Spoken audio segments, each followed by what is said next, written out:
İskəndər elədin, 5 dəqiqə tədbir başlayır.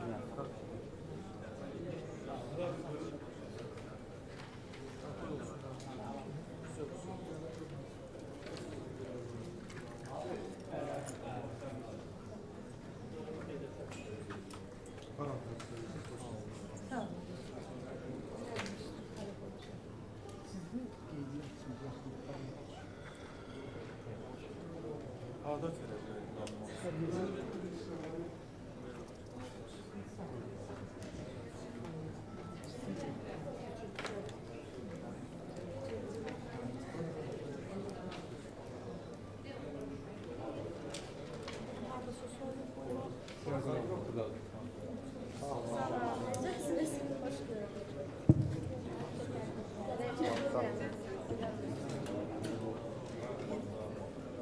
Delegate sandım.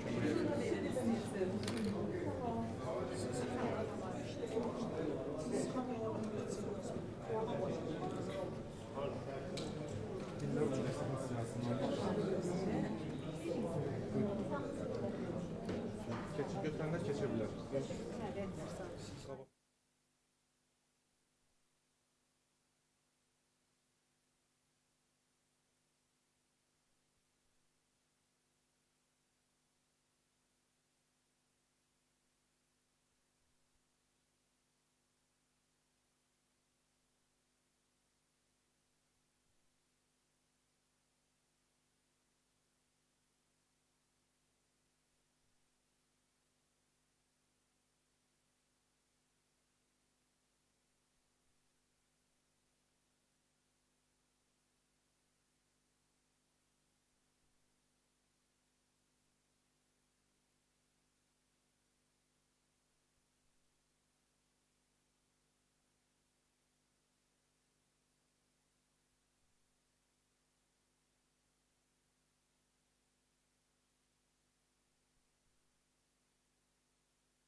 Burada işliyoruz.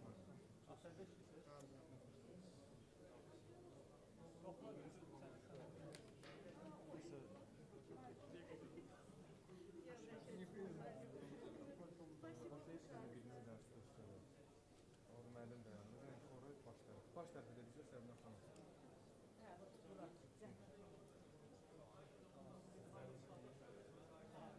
Bir dənə stul.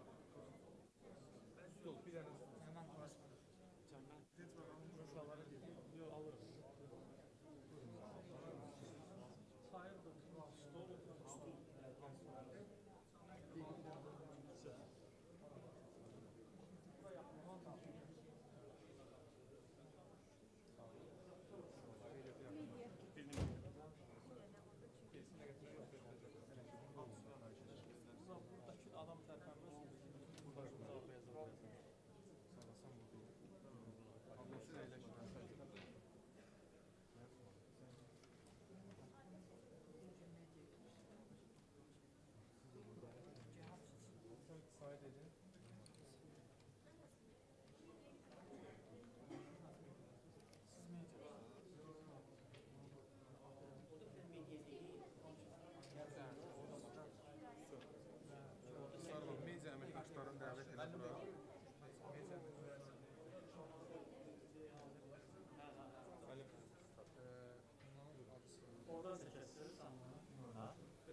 शाम कर रहे हैं आपके?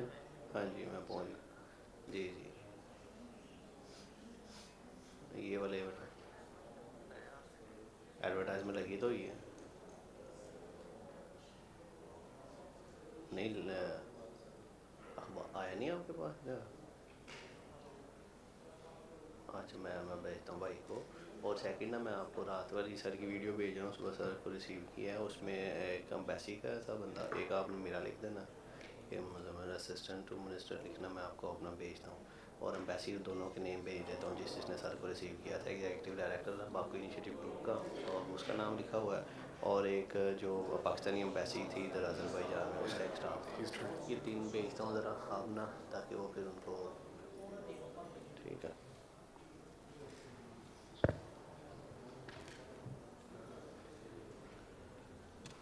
ठीक है, ये अभी लगा देना फिर आप। मैंने अभी सर से पूछ लिया, ये तीनों आप लगा दीजिए।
मैं दोस्त ਨੂੰ ਕਹਾਂ ਫਿਰ ਤੁਹਾਨੂੰ ਲੈ ਜਾਏ ਘੁਮਾ ਫਿਰਾ ਰਿਹਾ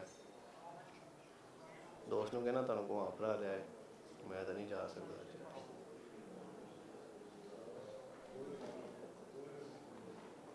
ਇਹ ਸਾਰਾ ਨਿਜ਼ਾਮ ਬਾਹਰ ਘੁੰਮ ਫਿਰ ਆਇਆ ਜੇ ਥੋੜਾ ਬਹੁਤ ਠੀਕ ਓਕੇ ਓਕੇ ਠੀਕ ਹੈ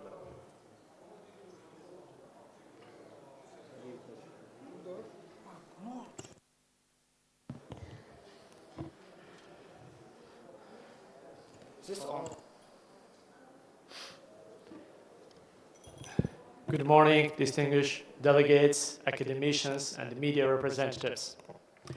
The Baku Initiative Group is honored to bring together this international conference in support for Sikhs and the protection of their fundamental rights. I suggest that we begin our international conference with a moment of silence to honor the memory of our brother Hardeep Singh Nijjar and other victims of terror.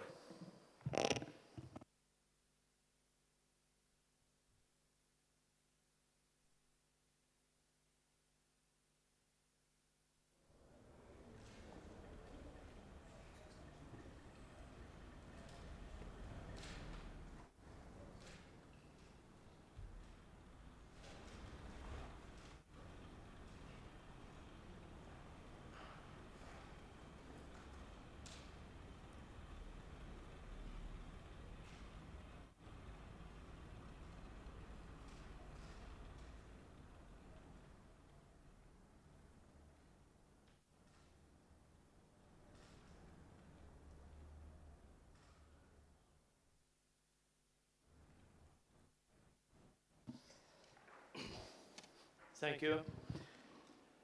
Dear participants, we are here today to speak about an issue that is painful, urgent, and too often ignored: racism and violence against Sikhs in India.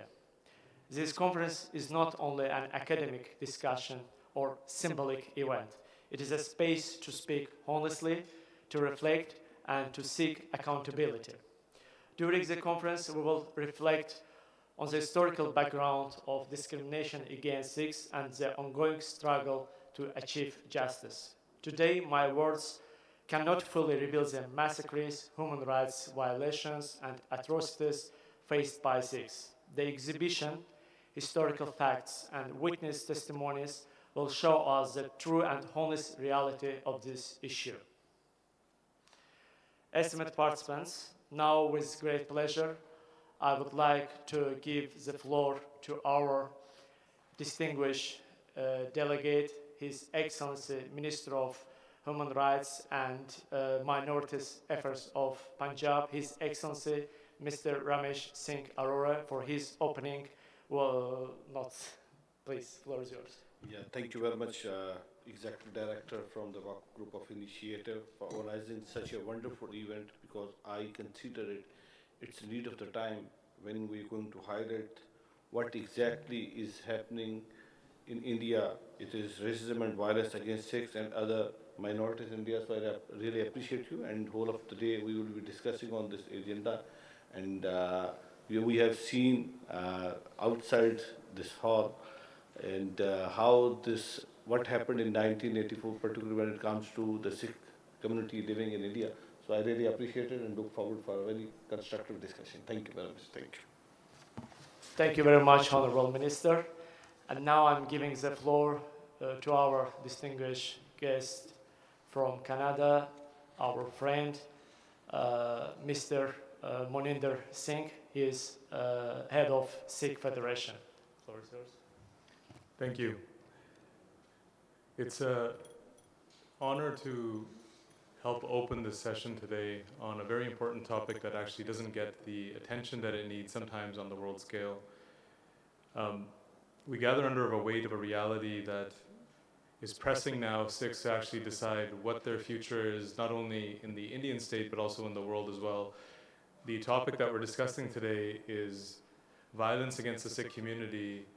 And it's not only in India. India has increased that violence now into Canada, into the UK, into the diaspora countries where Sikhs make up a significant amount of the population. They're politically active.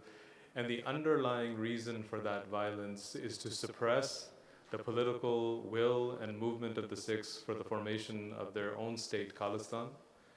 The human rights violations, the arbitrary detention, the arbitrary executions, the decades of fake encounters, hundreds of thousands disappeared, thousands of women sexually assaulted, Sikh children burned in the streets. These are just some of the things that we will highlight today as to the extreme violence used by the Indian state to not only suppress, oppress, and repress individuals that they refer to as their own citizens, but something that stems from a colonial history from the British period that shows that the legacy of colonialism, the legacy that it's left behind, the footprint of it, often treats minorities, ethnic minorities, religious minorities in the most brutal way as they try to find themselves in this world and reestablish a sovereignty they once had.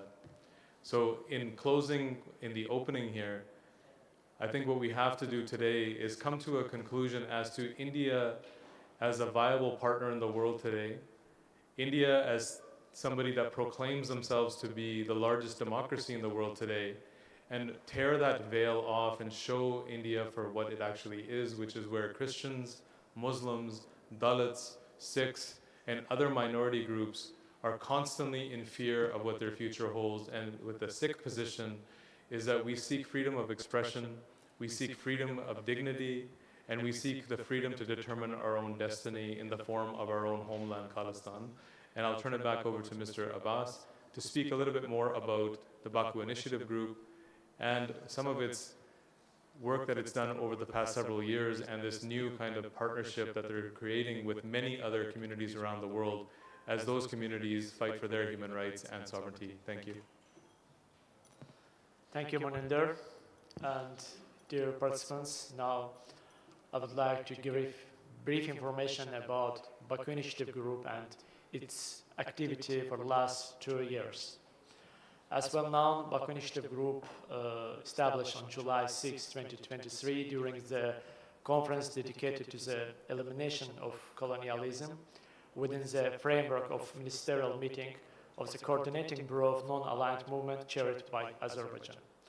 Operating in full compliance with international law and principles of human rights, the BIG has become an international platform of the global decolonization movement. Over the past 2 years, we have organized more than 30 high-level conferences worldwide. These gatherings brought together political leaders, academics, legal experts, independence movements, civil society organizations, and United Nations special rapporteurs from around the world. We established strong cooperation with more than 20 countries and overseas territories. BIG has built solid partnerships with over 25 organizations and international institutions. We published more than 30 reports, 4 books, and submitted several alternative reports to the United Nations bodies.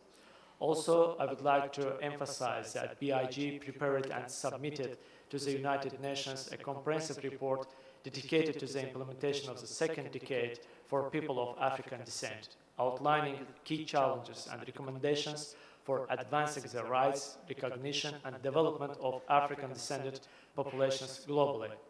The report prepared by Baku Initiative Group was highlighted in the United Nations Secretary General's 2025 report on the program of activities for the implementation of the International Decade for People of African Descent.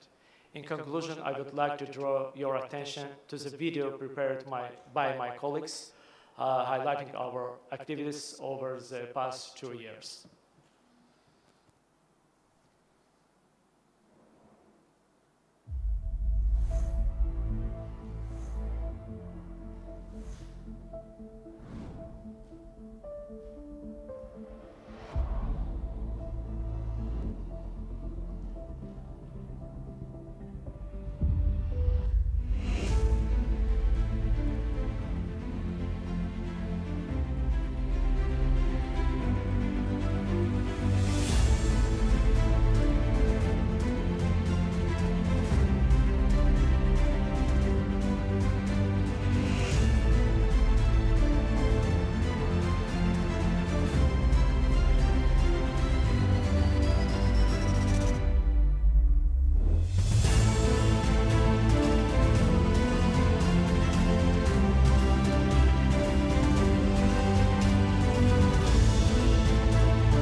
Thank you for your attention.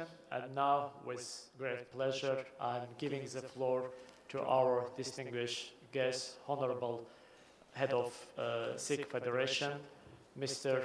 Moninder Singh. The floor is yours. He will moderate next 2 sessions. Thank you, Bas. I'm going to start off with just a quick idea of what we're going to be doing. We're going to be speaking in the first session about the origins of discrimination against Sikhs and the Amritsar events. The Amritsar events is the quick overview of the exhibition that you were walked through outside. It includes, though, 1984 in general. So we will be speaking to the extreme amounts of violence that was inflicted upon the Sikh community both in June of 1984 in Amritsar, with Operation Blue Star, the army attack on the Sikhs' holiest shrine. And the second portion will also include November 1984, which is just after the assassination of then Indian Prime Minister Indira Gandhi, and the subsequent genocidal violence that was unleashed upon the Sikh community, in which tens of thousands of Sikhs were massacred across India in a matter of days. And we will speak to that as well. As the topic circulates around the events of Amritsar in 1984 and the violence inflicted upon the Sikh community, our focus will be for our speakers to concentrate on those topics. I'd like to provide a quick overview for you of those events in a couple of minutes before I start turning it over to a distinguished list of speakers here that will actually touch on the historical context of this violence, which has British colonial roots, and it stems all the way into the present day with transnational repression that is happening today in front of us across the world by the Indian state. So India is often celebrated as the world's largest democracy. It's shown as a land of diverse cultures and languages, and yet it continuously violates those same cultures, those languages, those people's rights to actually exist and be sovereign. Among these communities, the Sikh people have a particular struggle with the Indian state that has started in 1947 when India was actually created as a British colonial project. But we also cannot forget, as we stand here in solidarity, with the people that come from other backgrounds, from Dalits facing caste-based oppression for thousands of years in India, to Muslims subjected to communal violence by right-wing Hindutva groups for decades, to the occupation of the highest militarized zone in the world, which is Kashmir, to the Christians being regularly targeted for their beliefs all across India. All of this is denied under what India calls its constitution, which guarantees equal protection. And in words, it may actually guarantee those, but in practice, it falls remarkably short of anything such. Among these communities, the Sikh people, we particularly bear a heavy burden. To understand the tragedy of 1984, we have to trace its origins. The roots of this violence against Sikhs lies in a combination of political opportunism, state repression, and the denial of Sikh identity and aspiration. One only has to look at the Indian Constitution, Article 25B, in which Sikhs, Buddhists, and Jains are not given separate status, but are referred to as branches of the Hindu religion. So a complete erasure of identity is at stake when it comes to constitutional law. And at the same time, the application of that Article 25B is then seen through the extreme amounts of violence that's inflicted upon the Sikh people for the last several decades. Rather than engaging constructively, the Indian state responds with militarization, human rights violations, massacres, and extreme violence against men, women, and children of the Sikh faith. Operation Blue Star in 1984, when the army stormed the Golden Temple, the Darbar Sahib, the holiest shrine of the Sikh people, it has left deep wounds within the Sikh psyche, and also was the start of a particular movement for the establishment of Khalistan, outright freedom and sovereignty, and no longer a struggle for greater autonomy for the state of Punjab. The assassination of Prime Minister Indira Gandhi in October 31st of 1984 became the pretext for what followed. In the days after a genocide swept Delhi and other cities, where mobs armed with voter lists provided by politicians attacked Sikh homes, burned Sikh men, killed Sikh children, raped Sikh women, in a vast attempt across the continent to complete a genocidal process that the Indian state itself had started.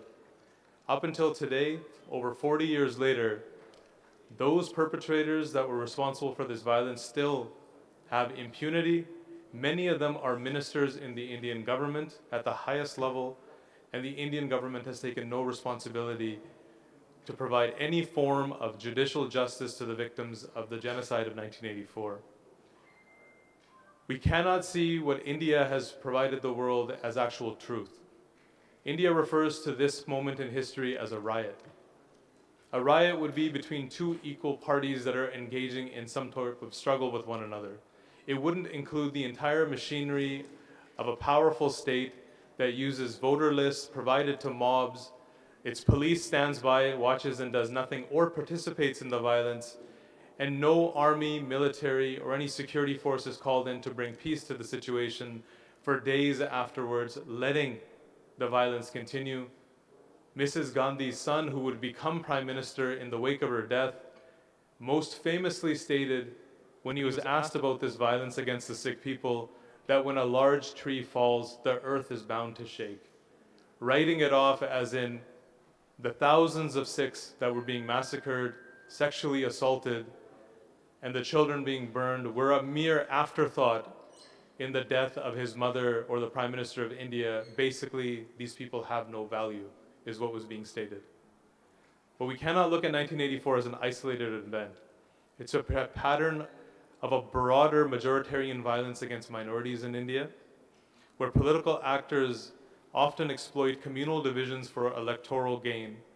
Whether in Gujarat in 2002, where thousands of Muslims were massacred under the then provincial state government of now Prime Minister Narendra Modi, who was also at that time banned from entering the United States of America, was banned from several other countries in the world, and it only took him becoming Prime Minister that the world turned a blind eye to the atrocities committed by an individual that traced back decades to the thousands of Muslim lives lost in Gujarat in 2002. When the state enables or ignores violence, minorities suffer disproportionately. Today we reflect on these events, we must reaffirm a simple truth. Justice delayed is justice denied. Recognition of the 1984 Sikh genocide is not only about the past. It's about ensuring such atrocities take no shape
question and answer at the end of this session as well.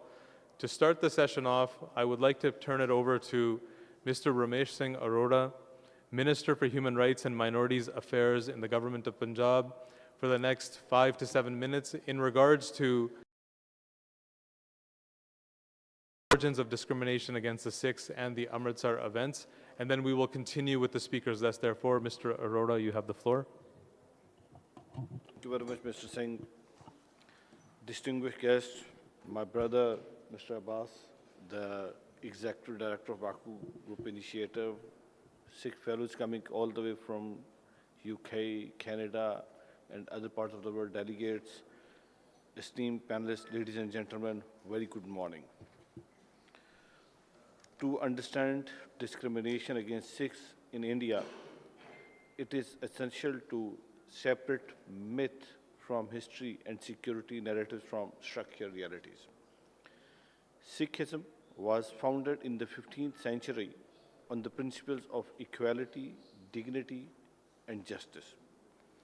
It rejects caste, discrimination, and religious hierarchy.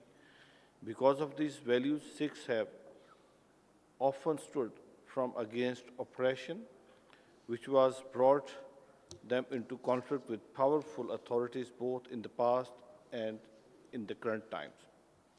Today, Sikhs make up to 1.7 to 2% of India's population, yet they have contributed far from their numbers. They form nearly 6% of India's armed forces and played a key role in the Green Revolution that strengthened India's food security. Despite this, Sikh demands for the political recognition, linguistic rights, and fair treatment were repeatedly ignored. These tensions reached at a tragic peak in the June 1984, and we have witnessed outside.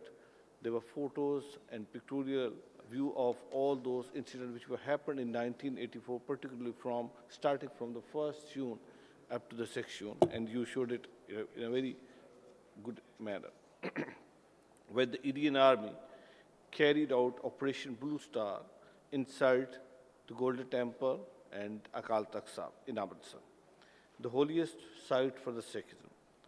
The operation took place during a religious period and resulted in heavy civilian casualties. I would not call it just casualty, rather, it was a Sikh genocide which was started in June until after the assassination of Indira Gandhi.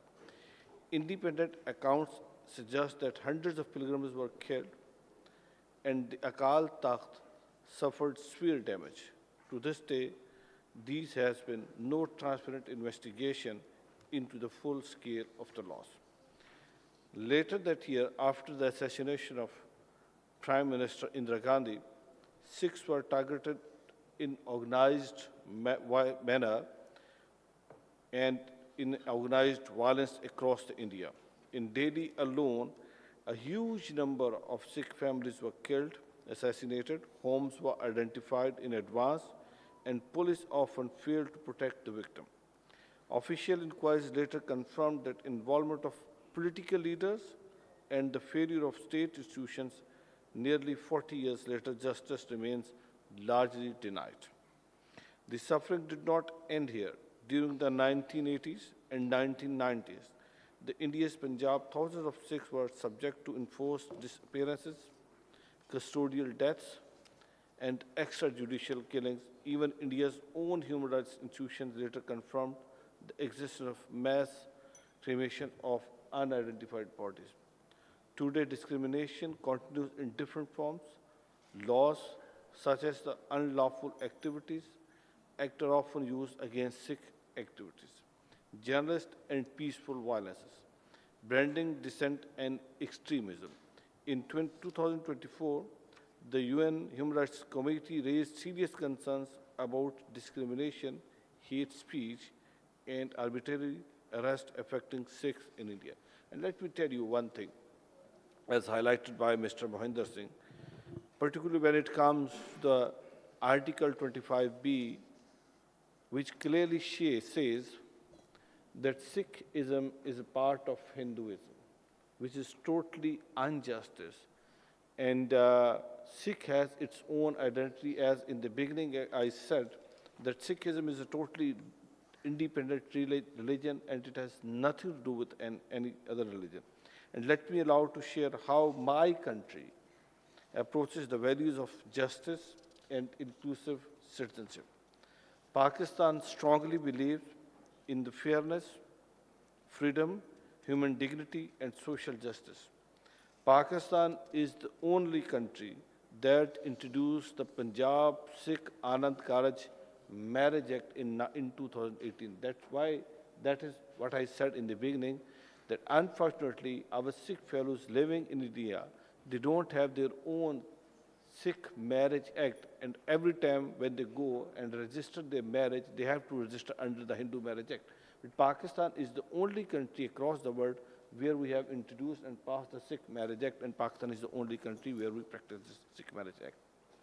Every year, thousands of Sikh pilgrims from India and the global diaspora visit Pakistan to celebrate Gurpurab and to visit their holy sites. The Pakistan Sikh Gurdwara Prabandhak Committee, with government support, provides every support and restoration and conservation of Gurdwaras in underway, so future generations can remain connected to their sacred heritage. The Kartarpur corridor, ladies and gentlemen, let me tell you, I hail from the Kartarpur, and Kartarpur Sahib is the resting place of first Sikh Guru, Guru Nanak Dev Ji, which is on the Pakistan and India border, hardly 4 kilometers away from the Pak-India border. And there was a demand from the Sikh community for the last 7 decades, and they wanted to open this Kartarpur corridor. And on the 550th birthday anniversary of Shri Guru Nanak Dev Ji, which was in 2019, the government of Pakistan, the state of Pakistan, gave a gift to the Sikh nation and opened that Kartarpur corridor with visa-free entry. And a document was signed between India and Pakistan that 5,000 devotees can come to Pakistan without any visa on every single day.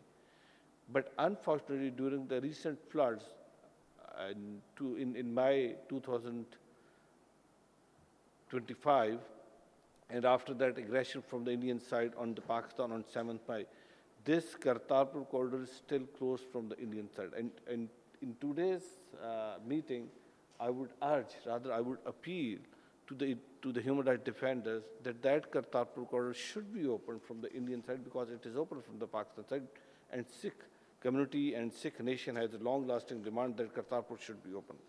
And under the strict direction of Chief Minister Punjab, Mariam Nawaz, I, along with the government of Punjab, the government of Pakistan, and our armed forces, immediately responded when there was a flood water inside the Gurdwara through coordinated efforts, and that was clear, safety ensured, and Gurdwara operations were fully restored within 48 hours. And this is first time in the history that during a devastated flood, and there was more than 8 feet water in the Gurdwara premises, but that was cleaned within 48 hours. So we are working day and night to uplift our Sikh fellows, brothers, and sisters living in Pakistan.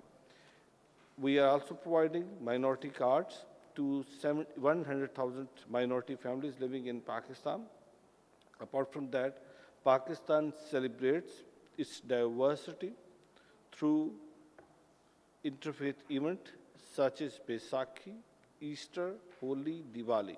And let me tell you, ladies and gentlemen, every event is joined by the Chief Minister of Punjab. Either it's Baisakhi, Chief Minister of Punjab, she personally visited and went to the Kartarpur Sahib.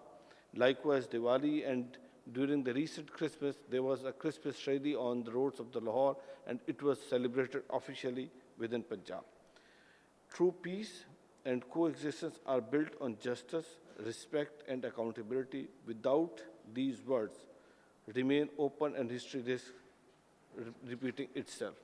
Before I conclude, I would like to express my sincere appreciation to the Baku Initiative Group, and especially to my brother, Mr. Abbas, for organizing this timely and important conference by creating a space to share lived experience rather than official narratives.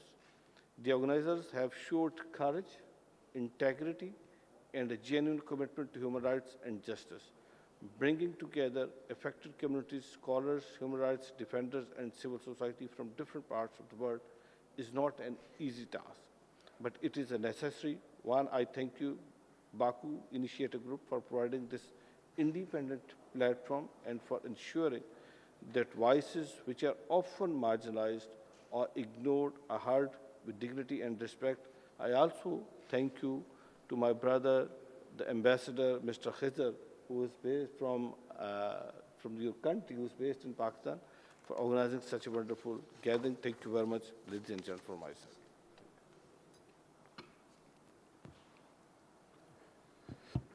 Thank you very much, Mr. Arora, for not only your comments, but for the very important responsibility and role and work that you are doing for the Sikh community in Pakistan, but also for the country of Pakistan in general in this role. As I kind of continue here, I will go on to the next speakers, but the topic we are now going to discuss is the origins of the discrimination against Sikhs and this violence. And as I turn it over to the first speaker to my left here and provide a brief introduction, I do have something that I'd like to just comment on. This violence that we're talking about, we should all understand, and I think we do, that it's not always in just a physical format. That genocidal violence or colonization and its violence often are rooted in the destruction of language, heritage, culture. This is just as strong, if not even a more powerful type of violence, the type of violence that makes people forget who they are, what their origins are, what their language is, a history of people or nations that completely gets erased, completely erasing physical bodies from this earth. Many have tried and failed over thousands of years of human history. But we have seen civilizations destroyed, people destroyed, nations destroyed, cultures destroyed, language destroyed by colonization in what you could refer to as a different form of violence, which is making people forget, forcing them to forget. And that is the underlying root cause of the discrimination and violence that the Sikh community feels. And I leave you with one small piece of a historical anecdote here. In 1933, 25,000 books approximately were burned by Nazis in Germany. Most of those books were coming from other political ideologies, but primarily from Jewish writers. Today in Berlin stands a memorial to that event, which is an empty bookshelf is what that memorial is. That there's bookshelves in this memorial and they're just empty, indicative of the mass amounts of literature by one specific community that was destroyed on that day. And the policy was to destroy the literature across Germany and across German-occupied territories to make people forget who they were and break them from that lineage. In the Sikh context, in 1882, in the history of the indigenous education of the Punjab, G.W. Leitner, a British historian, writes something very similar. He said that the British were going around into villages in Punjab amongst Sikhs, and they were taking what we refer to as Punjabi Qaide, which are documents and books of Punjabi literature, of our language, and they were burning them en masse in villages. They were even paying people that hand over your books, and people would hand them over and then they would burn them, to break Sikhs from not only their faith, but also their language and their culture. Heinrich Henn, in 1821, a German philosopher, famously stated that those that burn books today will burn bodies tomorrow. And that is the root of that violence that I'm speaking of, that it is not only physical, but those that are burning books will eventually burn bodies. Our violence started in British colonization, and it has continued to this day. And one of the most catastrophic things that happened in the events of the Amritsar in 1984, which we're speaking to in this session, was the burning of the Sikh reference library in Amritsar in Darbar Sahib, a space that contained hundreds of years of Sikh literature, connection to our Sikh gurus and our faith that stemmed back to the 15th century. That was purposely burned by the Indian government in a very similar way. First, they burned our literature, then they burned our bodies in the streets of Delhi in November of 1984. That is the context of the violence we are discussing today. So, taking no more of your time, I will turn over to Mr. Devinderjeet Singh to my left. He is the lead executive for the Sikh Federation of the UK, a Sikh organization that has been working for 40 years on the Sikh case for Khalistan, also fighting the Indian government in academia, media, and politics within the United Kingdom. So I turn it over to my colleague, Mr. Devinderjeet Singh, to speak to that colonial legacy from 1849, the annexation of Punjab by the British, leading up to the partition of India, well, I should say the partition of Punjab in 1947 when India and Pakistan were created. Mr. Devinderjeet Singh, you have the floor. When two Sikhs meet, they will always start off with a salutation, which is Waheguru Ji Ka Khalsa, Waheguru Ji Ki Fateh. Waheguru Ji is a word for God, and you've already seen the symbols of the Khalsa outside and our very visible appearance of Khalsa. So that phrase says, the Khalsa belongs to God, and Fateh is victory. May victory be to God. To understand, to truly understand the predicament of the Sikh minority in India today and the diaspora, we have to talk about history even before 1849. 550 years ago, Guru Nanak Dev Ji was born in Lahore in Pakistan. That in itself will tell you why Sikhs have a fundamental problem.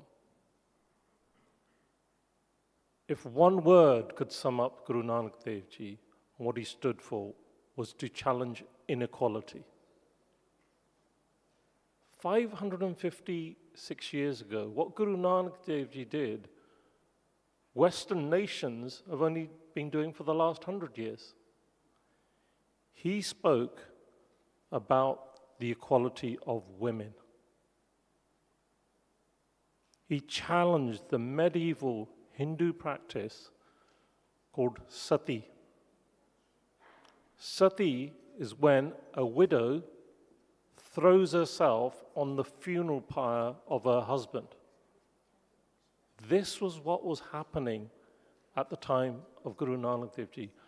Was the value of women so little that they would have to throw themselves, sometimes forcibly, on the funeral pyre of their husband? It was not until the Sati Prevention Act of 1987 was it outlawed in so-called modern India. 1987. Our Guru raised this 550 years ago.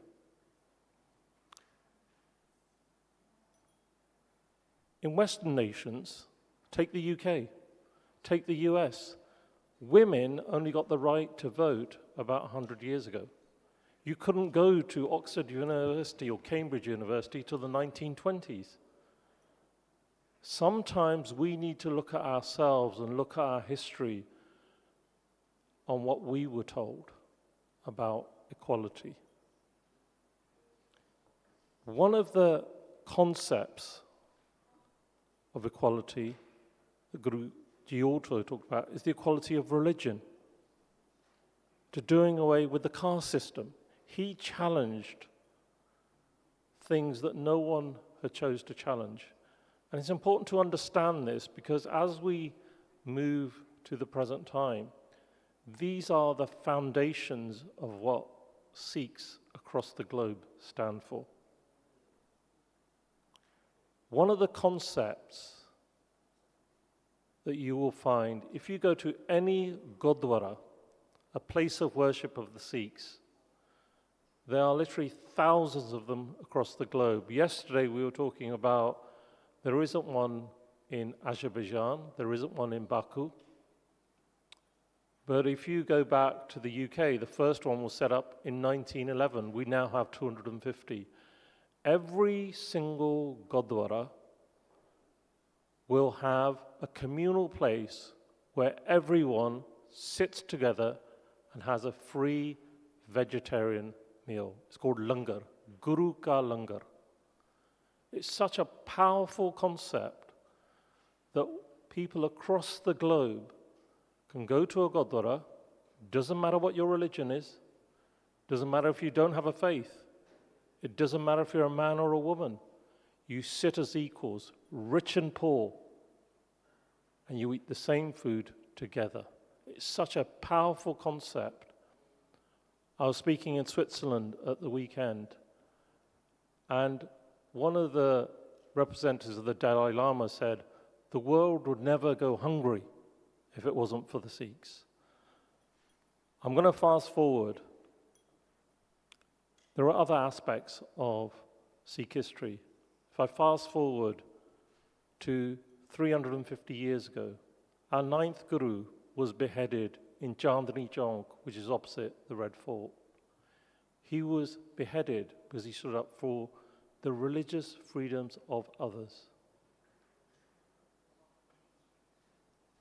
December for Sikhs marks not only a sad occasion, but also one of inspiration.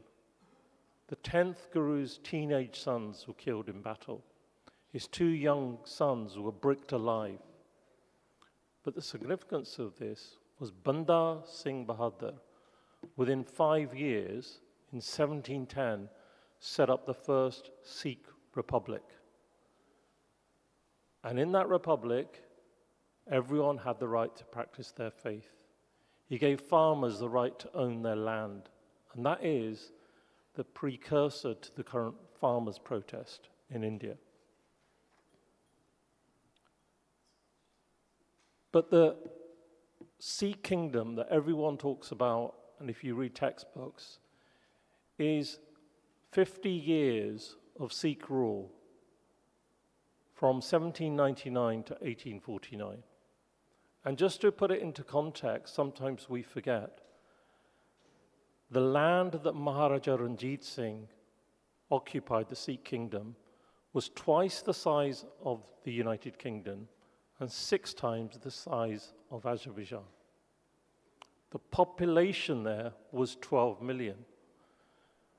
I've tried to look through the history books. I think the population of Baku was 7,000. The population of the UK was 10.5 million. The population of the US was 5.5 million. The population in Canada was 300,000. And the population of Australia was 5,000. It was a massive kingdom in terms of population and size. But in 1849, the British colonial powers, after 2 Anglo-Sikh wars, annexed the Sikh kingdom. And that's important. The word annexed is, in today's language, that would be deemed illegal under international law. You cannot forcibly take land from a people. But that's what happened. And for 100 years, the British studied the Sikhs. And they said, where do they get this fighting power? Well, it comes from our identity and the teachings of our Guru and our holy scriptures.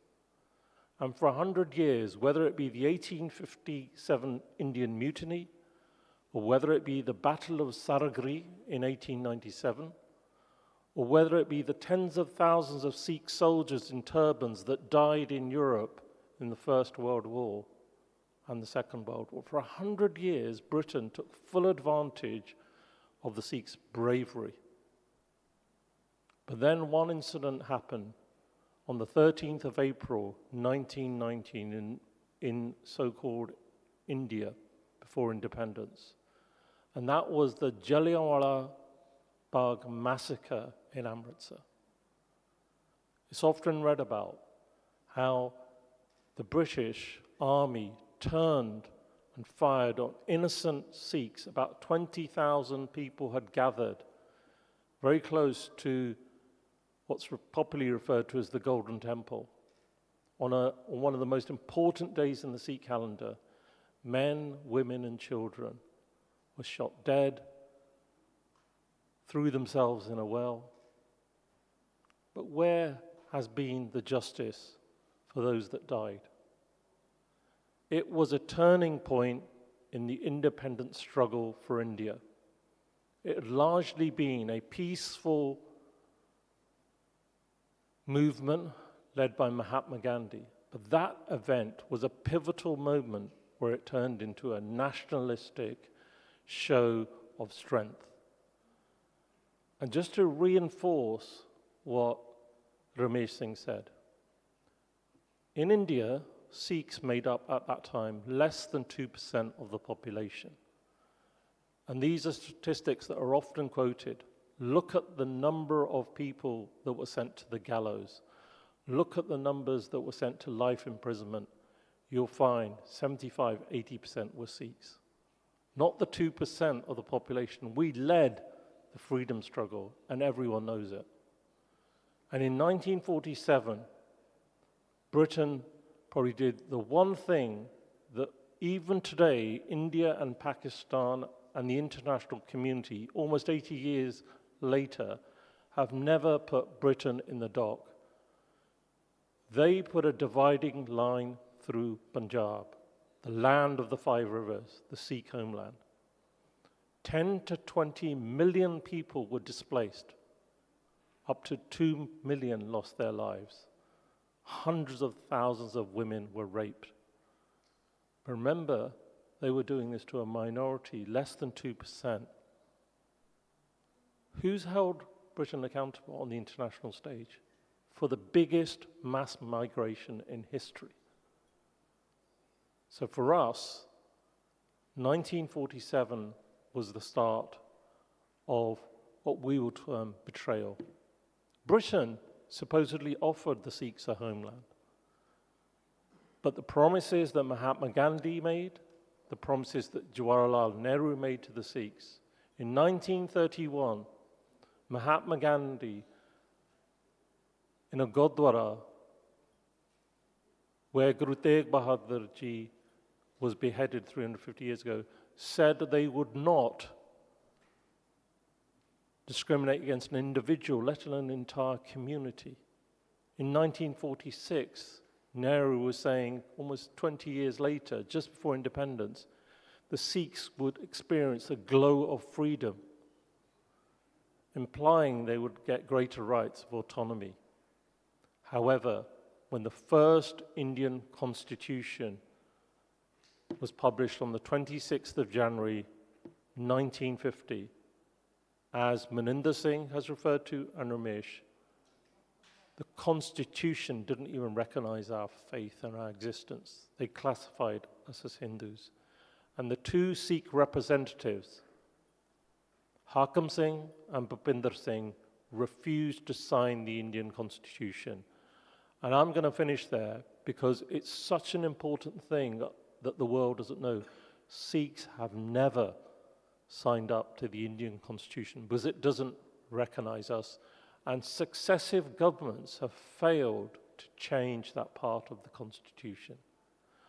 Waheguru Ji Ka Khalsa, Waheguru Ji Ki Fateh. I'd like to thank Mr. Devinderjeet Singh for that overview of violence between 1949 and 1947 as constructed by British colonial rule. And if we wanted to just take even a small look at how those policies are still in effect today, British colonial legacy was actually adopted in many formats by the Indian government. I can give you a couple of examples. The Defense of India Act in 1915 and the Rowlatt Act in 1919 allowed indefinite detention and trials without juries that the British could conduct within India. If you look at this law now, in India, the Terrorist Activities Detention Act, which commonly referred to as TADA, which is morphed many times, and UAPA, the Unlawful Activities Prevention Act, these are commonly used in Punjab and in Kashmir to detain political activists and dissidents without charge, without trial, for extended periods of time. Even beyond that, the origin of what the British termed as sedition within India, and during their period, Section 124A of the Indian Penal Code actually traces its roots back to the British in 1870. So that is still in the Indian Constitution today, Section 124A.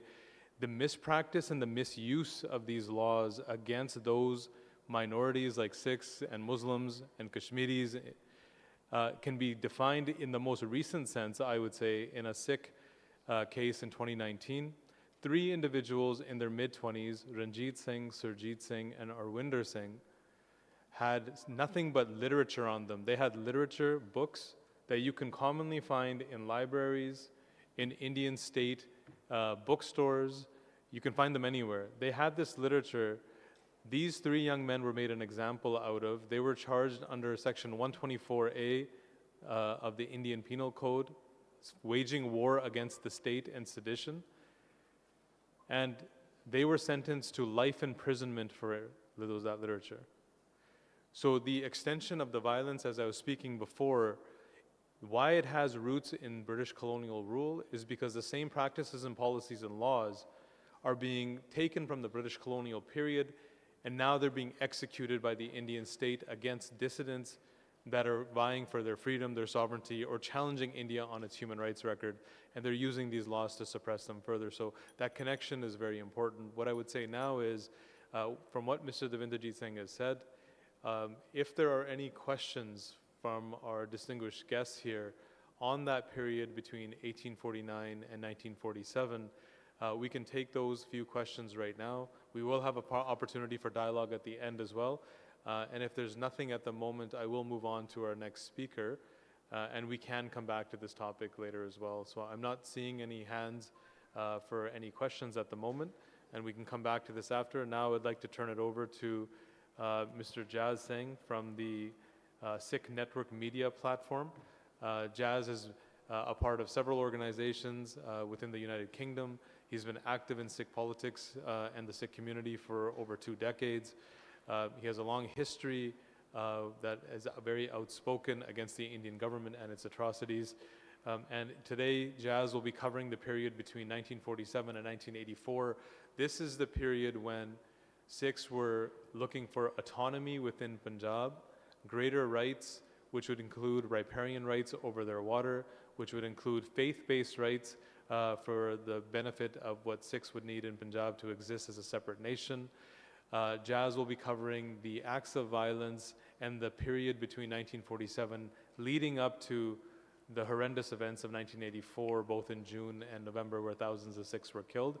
But this is that period that led to the events of 1984, and it's a very important period in our history. So I'll turn it over to Jaswinder Singh to take us through that period. Jaswinder, you have the floor. Thank you, Chair, and thank you to the Baku Initiative Group for organising such an amazing and necessary conference. So again, I'll welcome everybody with a Waheguru Ji Ka Khalsa, Waheguru Ji Ki Fateh. You've heard today, at the start of this conference, a walkthrough and some of the articles of the Sikh faith, and you've heard from all of our speakers before me talk about sovereignty within Sikhs and also that spirit to challenge, to fight inequality, and also the willingness to sacrifice. And that stems from our faith and our gurus. The first shaheed, as we call it, a martyr in the Sikh faith, was the 5th Guru, Guru Arjan Dev Ji, who, since Guru Nanak Dev Ji preached equality and that message of oneness, and the rulers of that time saw that as a challenge to their role, and he was martyred. His son, the 6th Guru, Guru Har Gobind Sahib, then made a line that living peacefully alone cannot protect humanity. That in order to defend the rights of everyone, you will have to fight for it.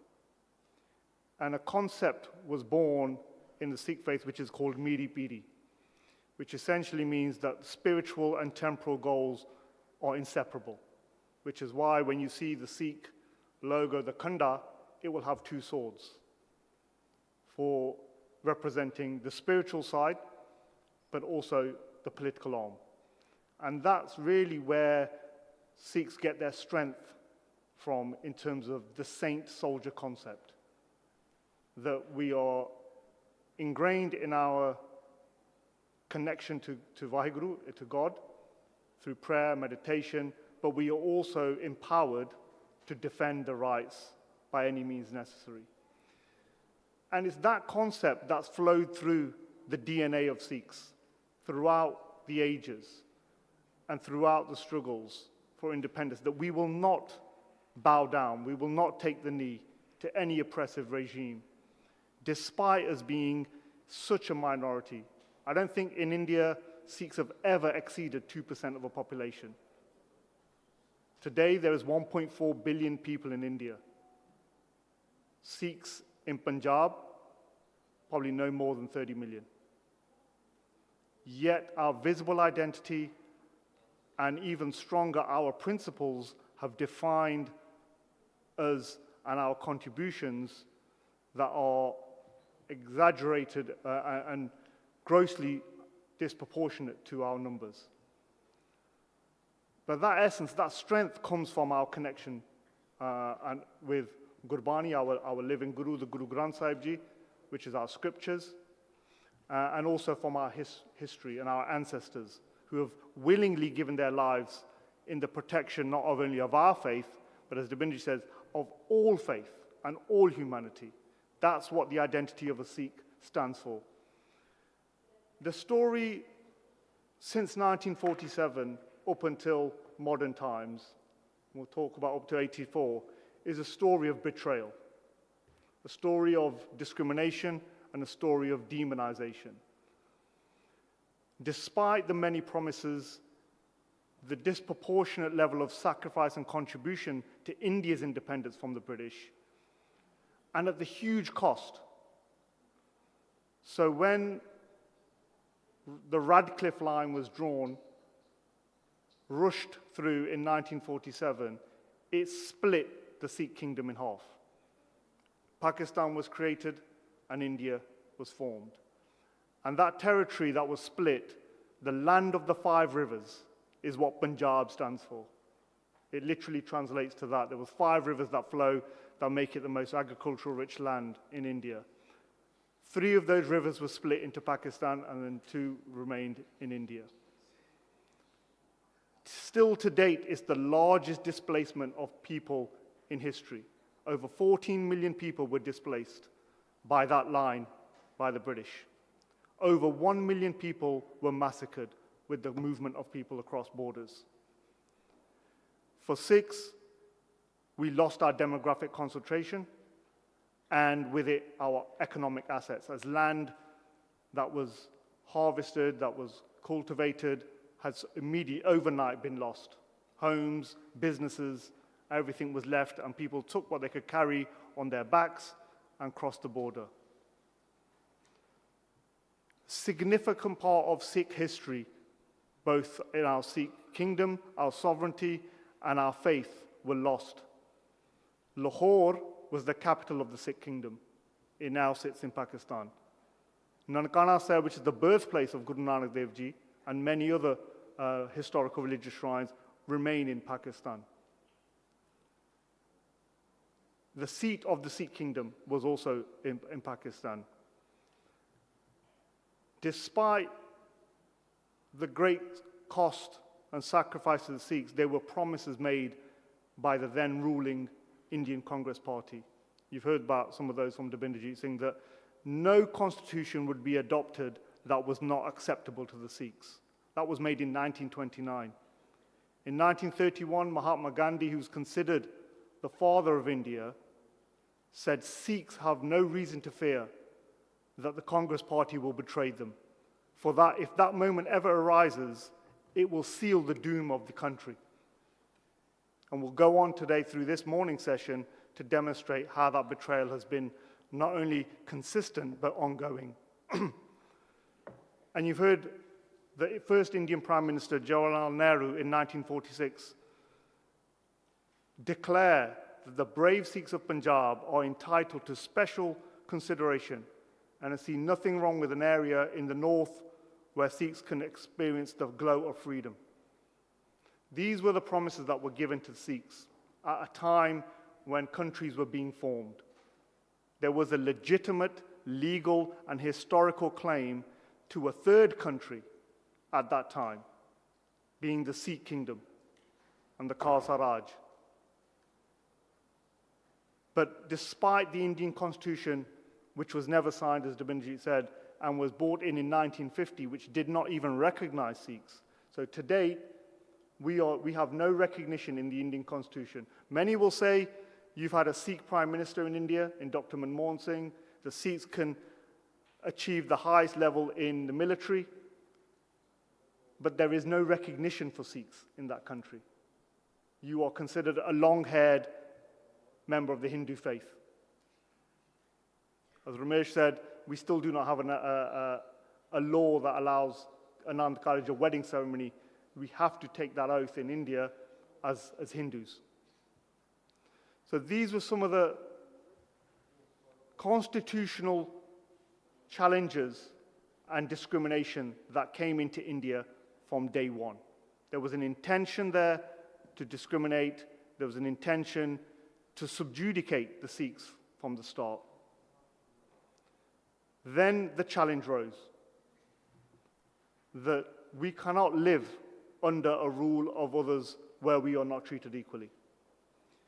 And from 1955 all the way up to 1966, a campaign and agitation started around the Punjabi Suba movement. At that time, India, which was a federal system, was organizing its boundaries based on linguistic bases.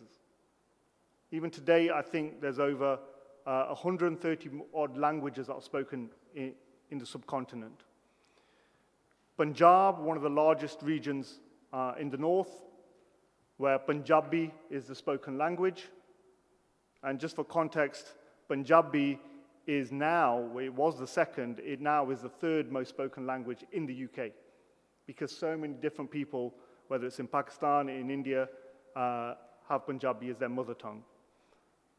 But despite those agitations and movements to say, identify as the other states were, that Punjab should be given its autonomy and its control and its governance based on Punjabi language, the Indian central government then played further tactics that it then started to promote Hindi language in the Punjab regions. And where there was a Hindu majority in certain cities and rural areas, if you recall, Sikhs still only make a minority even in Punjab, it campaigned against the Punjabi language. The language of the Sikhs, the traditional language of our gurus in Gurmukhi. It campaigned and it held referendums on and asked the people of these cities, what is your preferred language? And this promotion of a single language nation was propagated only in Punjab. What that led to was then a further dilution of the state of Punjab. So not only we've gone from Punjab itself to split in half, that remaining half was then split into three. Haryana state was set up and Himachal Pradesh. Both had a significant Hindu population, were counted as their, even despite their only speaking Punjabi, the language of their faith was recognized and they were given Hindu status, and two separate states were carved out of Punjab. The capital city of the Punjab, Chandigarh, was given separate union status, that it was now belonged to both Haryana and Punjab. So not only have we now lost 75% of our state, we've lost our capital city. And with it, two of the most controversial laws that have affected the Sikh community to date has been the loss of our riparian water rights. But remember, you will recall that it's a water-rich state, the land of the 5 rivers. Those river waters, despite Punjab state, have been controlled by the central government since the formation. It controls where the dams are, it controls the flow, it effectively has built canal systems to funnel that water out of Punjab into other states at no financial benefit to the state of Punjab. So it's effectively been stolen. Again, in response to that, the Sikhs stood and agitated further and challenged the state and demanded greater autonomy, and they organized themselves in the early 70s around the Anandapur Resolution. And you'll hear a lot more about this, but this was academics, experts from the Sikh community got together, and a resolution was passed, and a document was drafted that contained 16 resolutions that were for the state of Punjab, for everybody. I think only 3 resolutions of that were specific to the Sikh faith. The rest were across for all Punjab. This demanded greater autonomy, greater powers in the state, and also control over its water and agricultural policies. Very similar to what was happening in other states across India. Now, to challenge that, it was a peaceful movement. It was marches, agitations, demanding greater autonomy and recognition. The Indian government's response was to portray that as a separatist, militant movement. And they did that on religious grounds. So they propagated to the Hindu majority that Sikhs were troublemakers, Sikhs were trying to split up the country, Sikhs were the enemy, despite our gurus and the countless sacrifices, not only to protect the Hindu faith, but also to establish India as a country, all of that was eroded and intentionally demonized the Sikh community in the eyes of the mass public. This was a policy that they deployed not only in the 70s, but even up till today. They have concentrated central rule from the government of India, from Delhi across Punjab. The dilution of the Sikh identity has been ongoing, and the economic pressures that the Green Revolution brought in this new modern India actually was crippling the state of Punjab and farmers, because it gave the central government control over crops, what was grown, where it was grown. It selected the price at which it would be purchased at, and it drove farmers who were independent landowners into mountains of debt. This policy, this Green Revolution, effectively sealed the fate of the Punjab farmers. And it's only in 2020 that they rose up against this oppression, and you saw the largest protest in human history, where 250 million laborers and farmers protested from January 2020 for a year, and they were camped outside Delhi, and it was globally recognized under the farmers' protest. Now, those rights are still being fought for today, because there's still not recognition and freedom for farmers to grow their crop and sell it at any market price. But recognizing that economic strength that the Sikhs had from Punjab, and their ability to rise up and challenge the state against all odds, taking their strength from their spiritual center, which was our sacred scriptures, Guru Granth Sahib Ji, and the most sacred Sikh shrine, Sri Harmandir Sahib, the Golden Temple in Amritsar. That's always been the center point for any Sikh struggle. When Sikhs face any challenges in the world, that's where Sikhs gather. And they take their focus and their direction from there. At the time in India, Indira Gandhi was the prime minister, lauded as one of the strongest female prime ministers through history. But many forget that in 1975, to hide and dispel charges of corruption, she implemented a state of emergency, effectively did away with the judiciary and arrested many lawyers, activists, and journalists. Sikhs stood up against that emergency and those criminalization of civil rights. And this started to brew a hatred and a targeting of Sikhs, because Indira Gandhi took that personally, that how dare these Sikhs challenge me in my rule.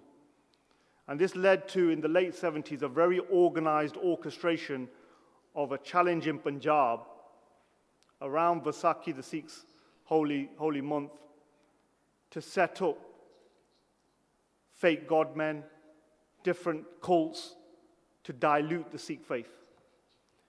There was a flashpoint in 1978 where 13 Sikhs peacefully protests were gunned down, and that led to what was now called the Dharm Yudh Morcha, a religious movement to create greater autonomy, to get greater rights and equality for Sikh youth in Punjab. And this has started the uprising in the 80s that led to Operation Blue Star that you saw outside, and some of our colleagues will talk about. But all of this wasn't by accident. This was all by design. And it was all pre-planned. We now know from documents released by the British government that they were well aware of India's intentions to attack the Golden Temple years before. And we'll touch on it in the afternoon session, the level of involvement from British forces, the British government. But the critical point leading up to 1984, and my closing remarks, was really about how the Indian state had demonized the Sikh community, had turned its once great heroes into the enemies of the state, all in order to control and subdue a nation and to take control of its own land, water, and freedoms, and to form this one nation that it wanted of a Hindu nation across India. A freedom that was afforded to it by the sacrifice and by the blood of the Sikh community. So our right to freedom, our right to self-determination dates pre any notion of an India. And that's my final point, and that's really where I want to highlight that some of the history of 1984 cannot be looked at as an isolated incident, as an isolated reaction to some militancy or some separatism. This was a long, decades-long struggle, and it will continue until the Sikh community and Sikh people are free. Thank you for listening. Waheguru Ji Ka Khalsa, Waheguru Ji Ki Fateh. Thank you, Jaswinder Singh, for providing that overview between 1947 and 1984. In summary, the period between 1947 and 1984 was the Sikh people using every mechanism within the state apparatus to move their legitimate demands of autonomy at the time for greater rights of the Punjab and the people forward. It was met with mass amounts of protests and detention of Sikh activists and violence, repeated arrests of Sikh leadership, and in 1955, the first time the Indian Army went into the Darbar Sahib in Amritsar was also a catalyst for this violence we're talking about today. All of this led to the final 2 years before 1984, where you had hundreds of thousands of Sikhs that were arrested. You had hundreds of Sikhs that were being killed in protests that were happening around the state. And you had custodial violence that was happening where people were being arrested, they were being tortured, and they were being made to disappear right up to that period of 1984. So when the clash between the state and the Sikhs happened in June of 1984, there is an entire history of how it led to that flashpoint, and it didn't just come out of a year or two of back and forth. Before moving towards the break right now, I do have the opportunity right now to look at some of our academic friends in the room. And what you've heard so far is approximately a 100-year history between 1849 and the British colonization up until the present of 1984. Is there any comments that anyone from our academic field here would like to make around not only the Sikh situation, but the impacts of colonialism on colonized people, how those shared struggles between the Sikh people and others around the world, what those similarities might be. So I look to any of my colleagues here if they would like to offer any comments on that. You just have to raise your hand and I'll give you the floor. But I think it would be a very valuable contribution at this moment if we could hear from anyone else in this room as well, if anyone is willing to speak. Otherwise, we'll move forward.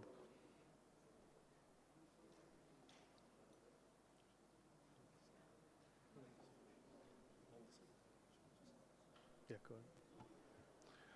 ahead. This reminds me of, I went to Hong Kong before the handover to China, and it was often during the break that everybody had all the questions. They never wanted to raise it, and I think feel free to raise questions. In the time we've been in Baku, one of the things I forgot to mention was Guru Nanak Dev Ji came here. And we saw words like the word kitab. It's the same word we use for books. The word chadar, I saw in the museum, it's the same word we use. So we have a lot more in common if we try and understand each other. So feel free to use the break, or we'll make it a bit more interactive, I think, after the break, because I think there are lots of things that we could share with you, personal stories, which are perhaps more even powerful than speeches. So feel free to ask questions, but I know sometimes people feel reluctant. Thank you for that. I don't see any hands yet, but we can continue this going into after the break. So I think at this moment we can move towards the first break of the morning.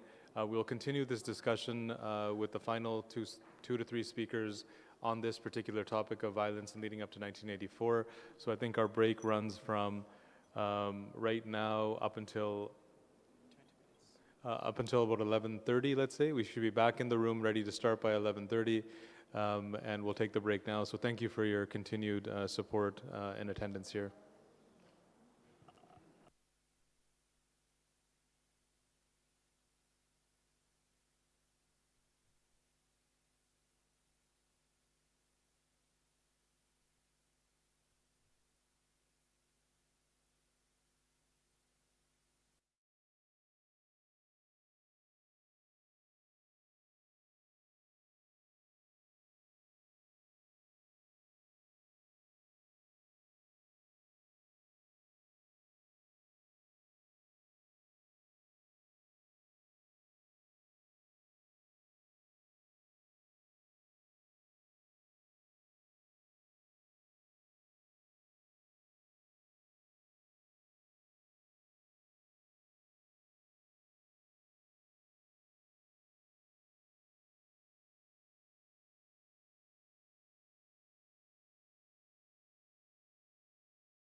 Dear all, I suppose after coffee break, all participants have strength and energy for the second session. Now we're starting with a video dedicated to discrimination against Sikhs. Please.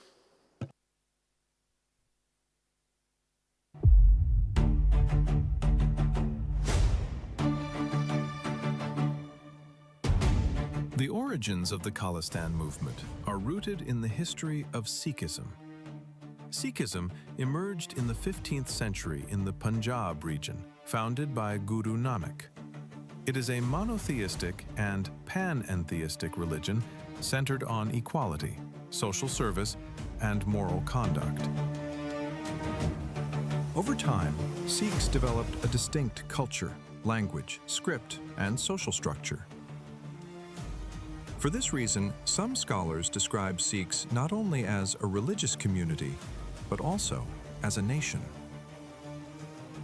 In 1799, the Sikh Empire was established under Maharaja Ranjit Singh, with Lahore as its capital. This sovereignty ended in 1849, when Punjab was annexed by Britain, creating a lasting sense of lost statehood.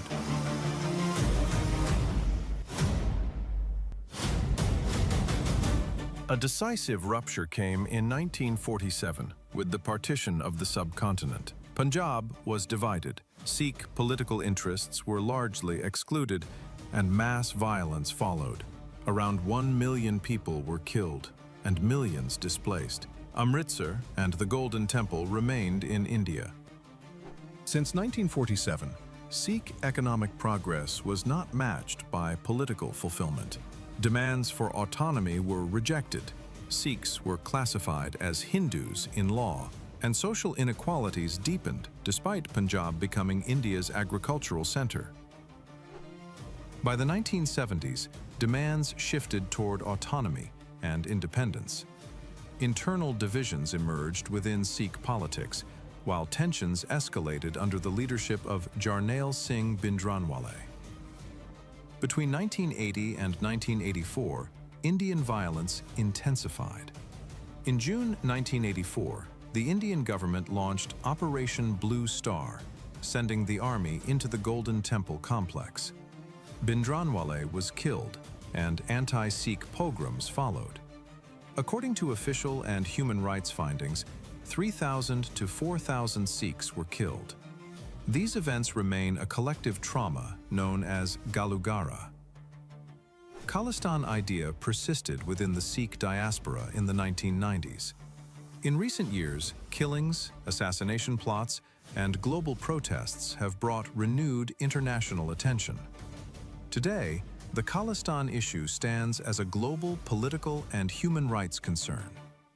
We call global community to protect Sikhs' legitimate rights and recognition of their demands under international law and its principles.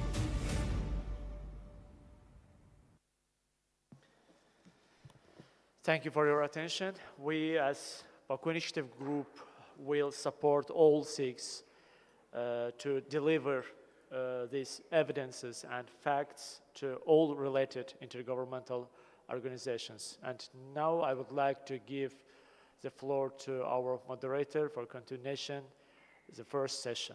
The floor is yours. Thank you, Abbas. I will continue the conversation that we were having before the break, which is the events of Amritsar and the violence leading up to June and November of 1984.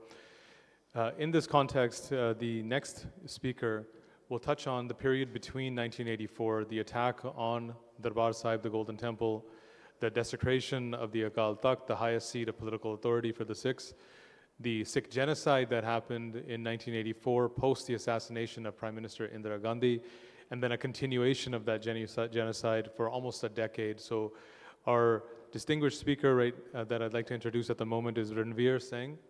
He is a member of Everything's 13, a leading Sikh discourse network internationally amongst the Sikh people.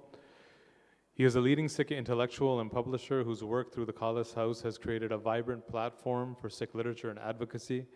His essays and writing focus on Sikh sovereignty, justice, and making him a key voice in contemporary Sikh thought. Ranveer Singh has authored several books on Sikh philosophy, history, and political discourse. It's my pleasure to pass the floor on to Ranveer Singh to speak specifically to the events of Amritsar in 1984 and the violence and genocide that ensued in Punjab from 1984 to 1995. Ranveer Singh, you have the floor.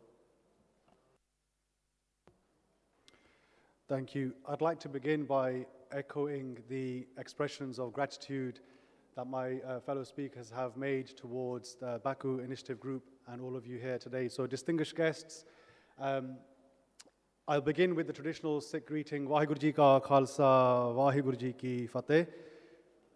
Today, I was asked to provide a brief overview of the Sikh nation's relationship with the Indian state, and with a specific focus, like Maninder Singh said, between 1984 and 1995.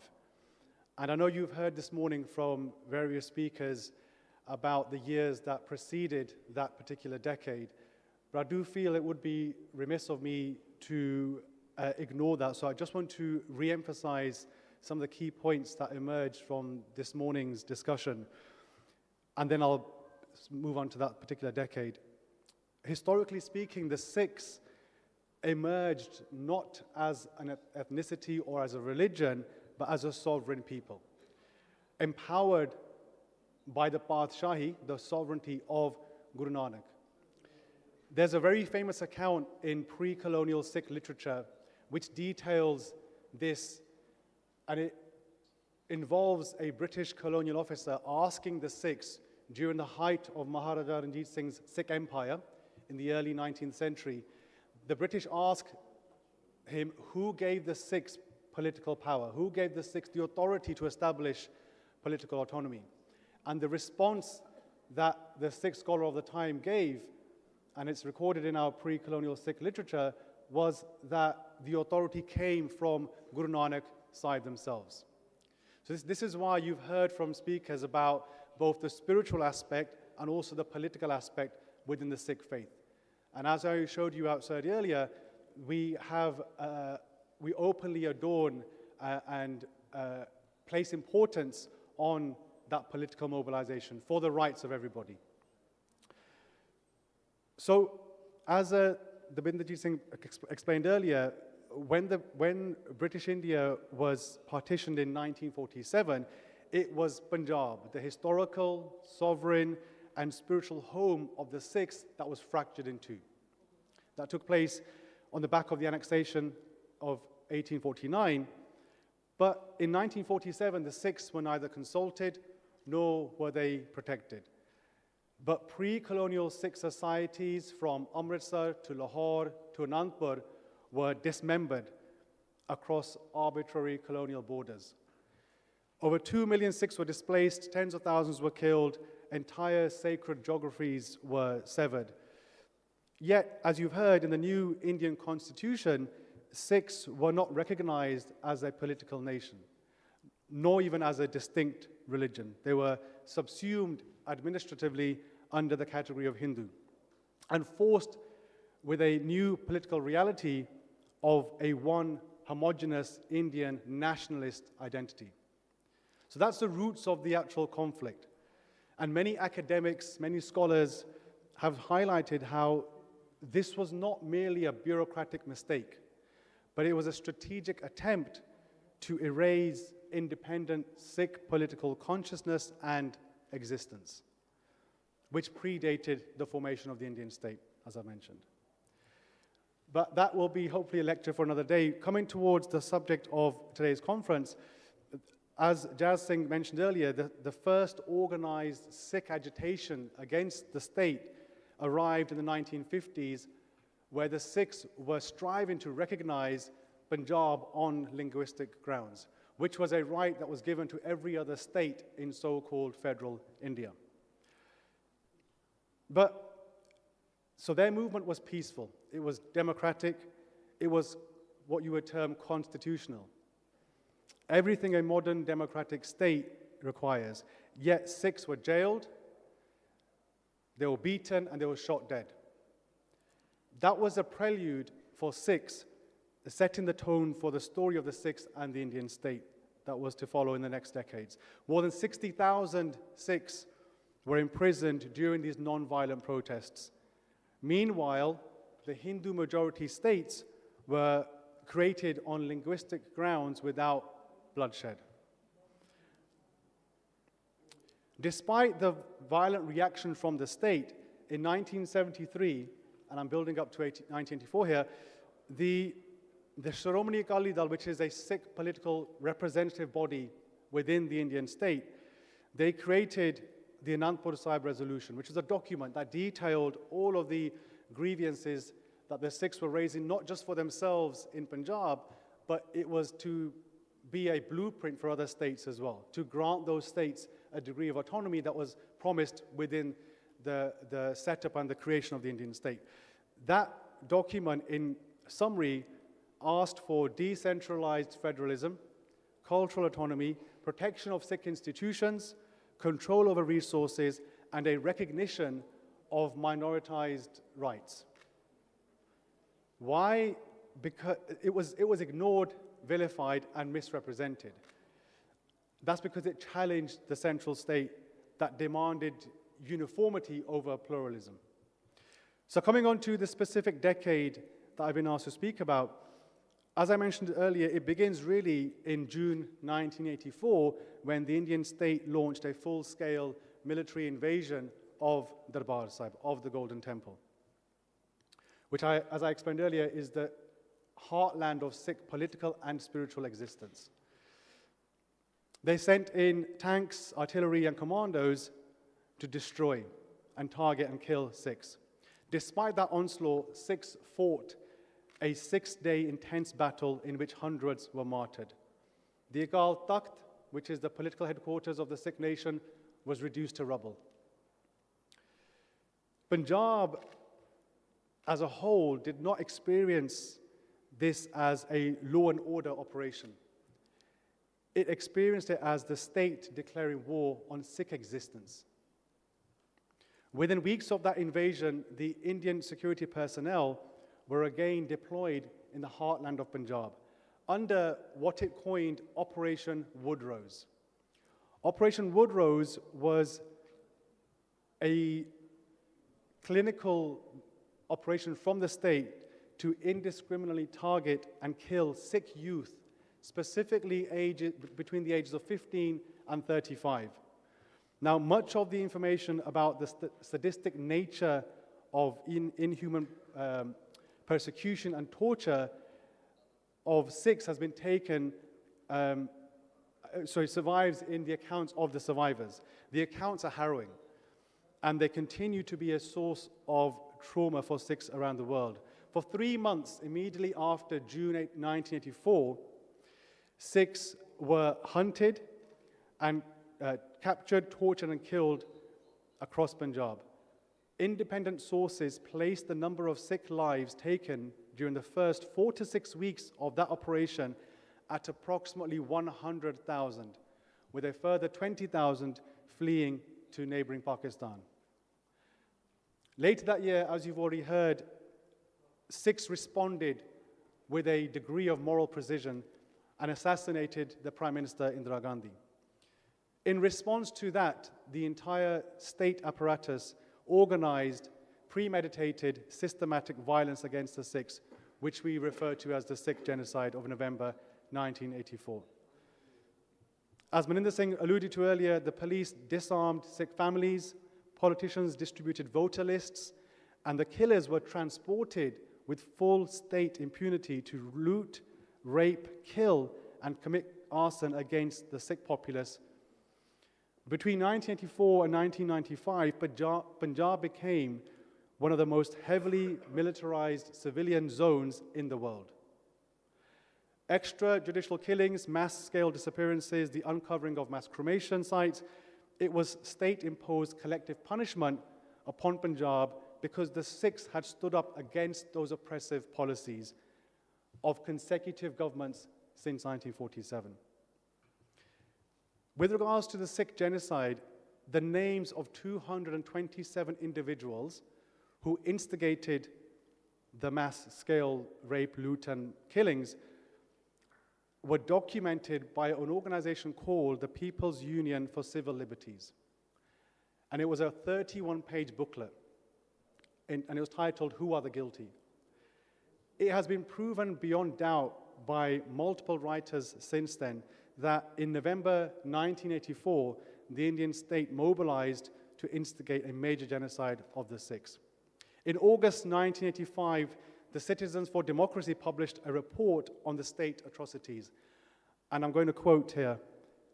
They wrote, "It was a terrible tale of sadistic torture, ruthless killings, fake encounters, calculated ill treatment of women and children, and corruption and graft on a large scale."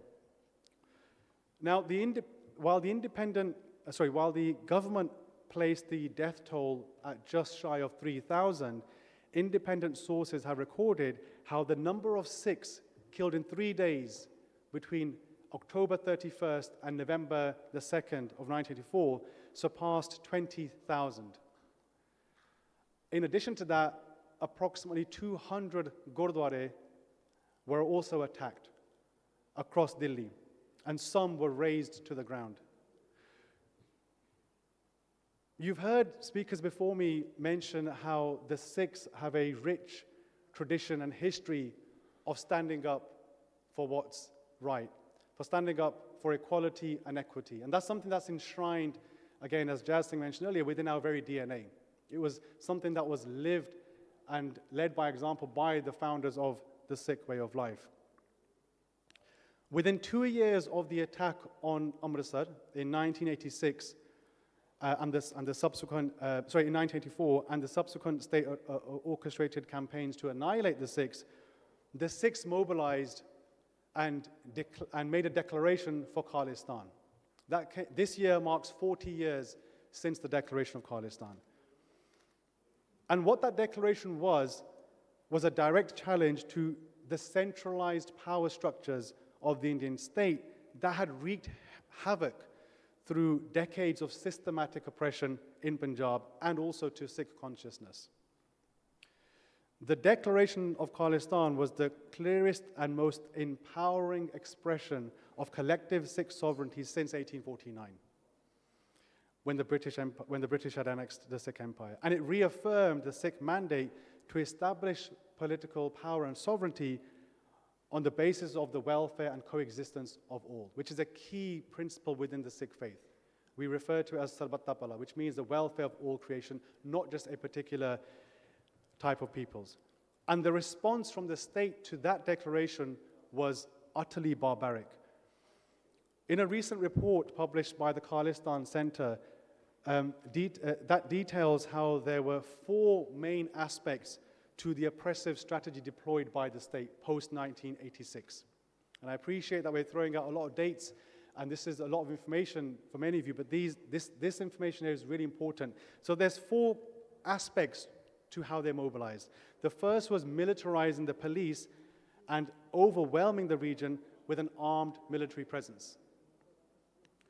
There was enforced disappearances of human rights activists, journalists, and democratic Sikh political leadership.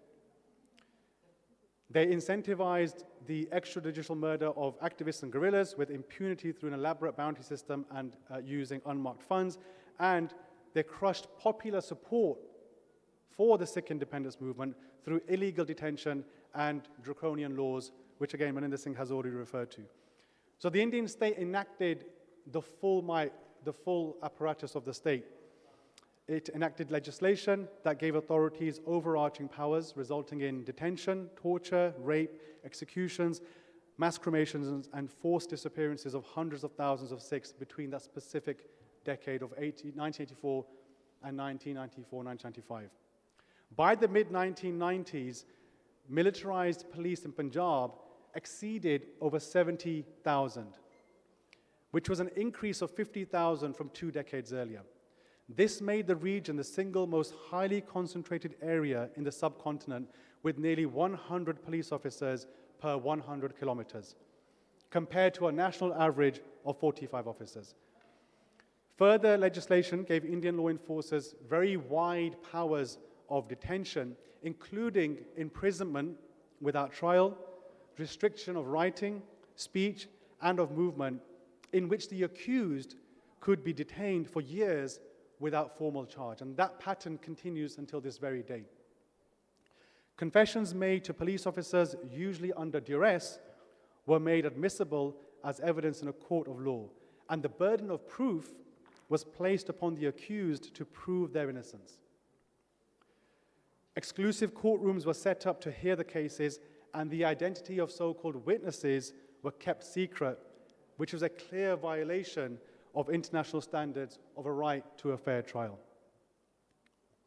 This pattern of introducing repressive laws designed to suppress political dissent has been a convenient tool for the oppressive and exploitative regimes across Punjab since 1849.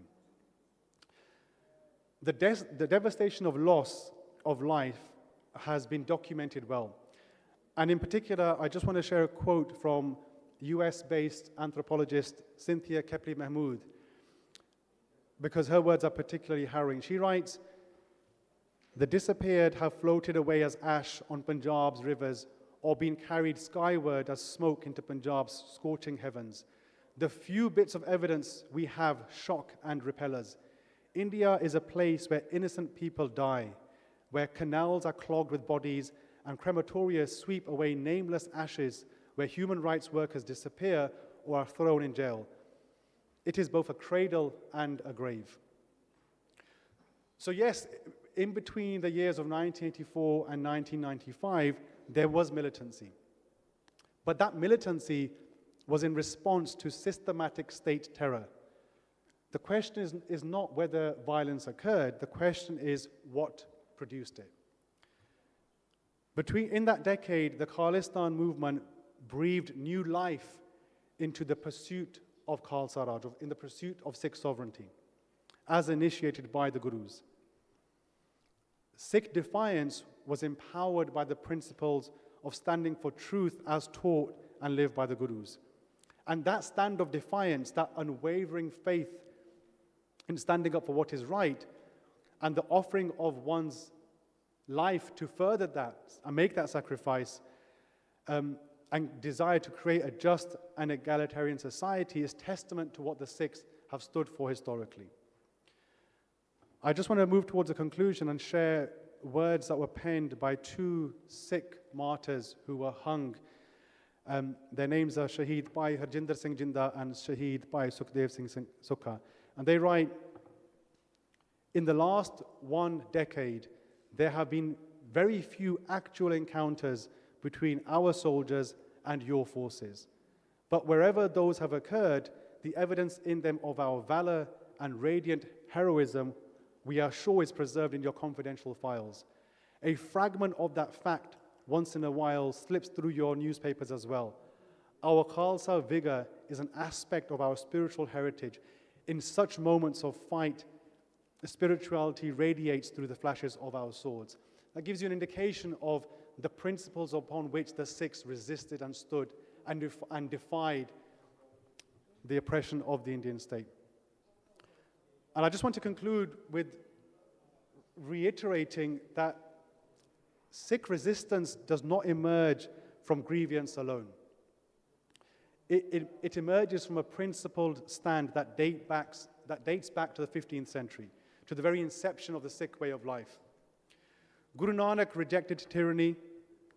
Guru Arjan rejected tyranny, even if it meant embracing martyrdom. And Guru Tegh Bahadur gave his head not for Sikh freedom, but for the liberation of all lives.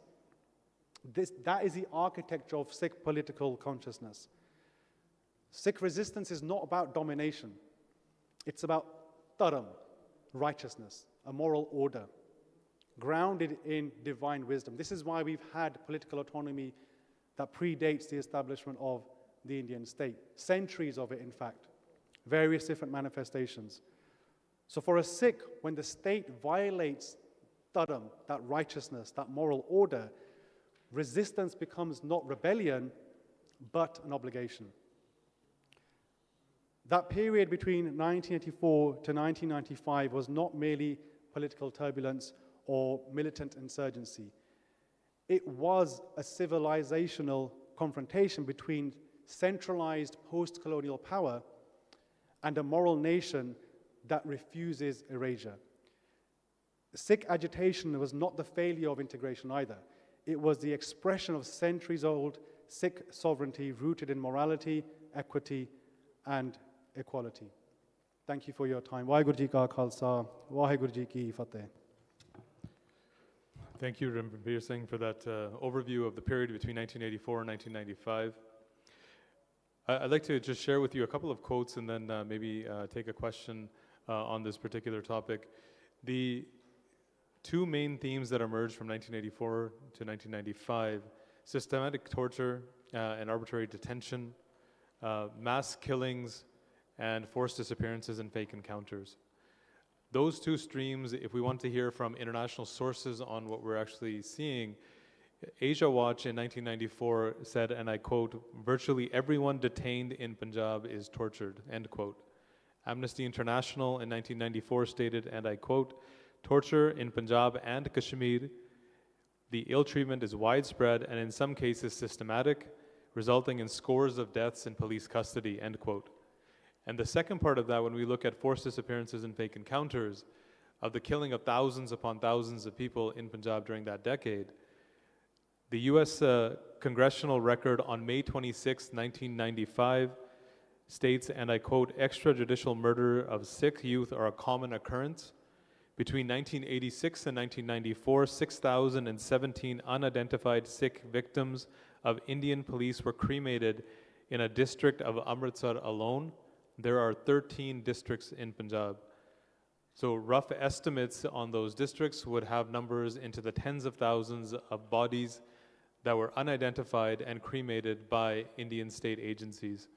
And finally, a quote from the State Department on Human Rights, a report in 1994 in the United States of America, and I quote, "Over 41,000 cash bounties were paid to police in Punjab for extrajudicial killings of Sikhs between 1991 and 1993 alone," end quote. So in that, you can see that this is not something that hasn't been documented. This is something that has been well documented, is well discussed, but it is the political interests of nations around the world, including at the United Nations, where we see little traction on this issue. Often economic interests, the pursuit of trade and diplomacy, or interest in a particular region will outweigh the human rights and the value of life of a particular people anywhere in the world, and nothing different can be said about the Sikh case in Punjab in its pursuit for Khalistan as well. Having said that, the Sikh people's spirit is extremely strong. In all those moments, we refer to ourselves in a place of Chardi Kala, which is high spirits. So facing all of this torture, this violence, these disappearances, these encounters, watching our women and children and elders die at the hands of the Indian state, it doesn't discredit our movement.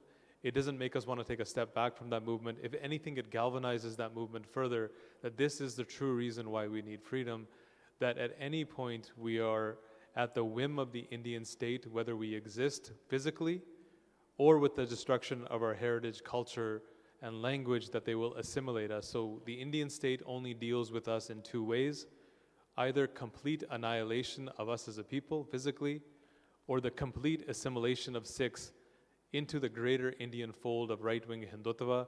And in both cases, the destruction of Sikhs and their faith and their way of life is at hand. And our job as Sikhs is to build partnerships, build unity, build solidarity with the peoples of the world that are vying for their own freedom, to ensure that our dream of freedom for in Khalistan and their dream and pursuit of freedom challenges these oppressors that have returned. So I wanted to kind of lay that foundation as we move to the next speaker on this, which will speak about 1995 to the present day. The transnational repression, the Indian state's modes and mechanisms have changed. We're living in a digital age. Misinformation and disinformation campaigns are sometimes the most violent forms that you can see online now. People do not know what is true. There are way too much information out there that is coming from discredited sources, and people are tending to believe anything they see on social media. So the Indian state is well known to use disinformation campaigns against Sikhs in the diaspora especially, and I'll let my colleagues speak to that as an introduction. Our speaker is Prabjot Singh. He's a Sikh academic and lawyer, whose writings on Sikh political theory, foreign policy, and international law have been published in academic journals and international media outlets. He has also briefed policymakers around the world on these topics. Prabjot Singh has a Master of Arts in South Asian Studies from the School of Oriental and African Studies in London, where he focused on the politics and intellectual history of the Khalistan movement. His ongoing work on political theory, public policy, and law has been published on a number of platforms based in Punjab and in the diaspora, including The Guardian, the Manitoba Law Journal, Shahadat, Sikh Shahadat, and Vivek Gad Prakashan. He is the legal counsel for the Sikh Federation of Canada and recently represented a coalition of Sikh organizations in Canada's Foreign Interference Commission, which declared India as the #2 actor of foreign interference in Canada, but India having no equal when it comes to inflicting violence within Canada as well. Prabjot Singh was able to cross-examine the Prime Minister of Canada at that time, Prime Minister Justin Trudeau, ministers of his cabinet, and the head of intelligence agencies in Canada during the Foreign Interference Commission. So I will turn it over to Prabjot Singh. You have the floor. Vaheguru Ji Ka Khalsa, Vaheguru Ji Ki Fateh. Before I begin, I just want to once again echo my thanks to the Baku Initiative Group for the courage and moral clarity of organizing this conference and hosting this conference at this time when Sikhs are being targeted by the Indian state, and not only in Punjab and across the subcontinent, but reaching their and spreading their tentacles all across the world and targeting our community and targeting our leadership all around the world. And I just want to say and set some foundations to acknowledge that this is not a new relationship. It is a renewal and a revival of a centuries-old relationship with historic traditions of cultural, economic, and political exchange. When we look at the Silk Road and the traditions and the history of travel in this region, it's not just an economic network, but the basis of a vibrant cultural exchange across civilizations and cultures. So over several centuries, Sikh travelers, traders, and leaders have formed part of the fabric of this region. So Punjab currently and historically has always sat at the gateway that connects Central Asia and South Asia. So this issue of violence in India and the Sikh struggle for an independent Khalistan is not just a localized domestic issue, and it's actually an issue that's going to shape the future of this region and this global order as a whole. So as we seek to address global inequities and decolonize the world order today together, international partnerships grounded in mutual respect and justice are important steps in this direction, and this conference is an important starting point on that.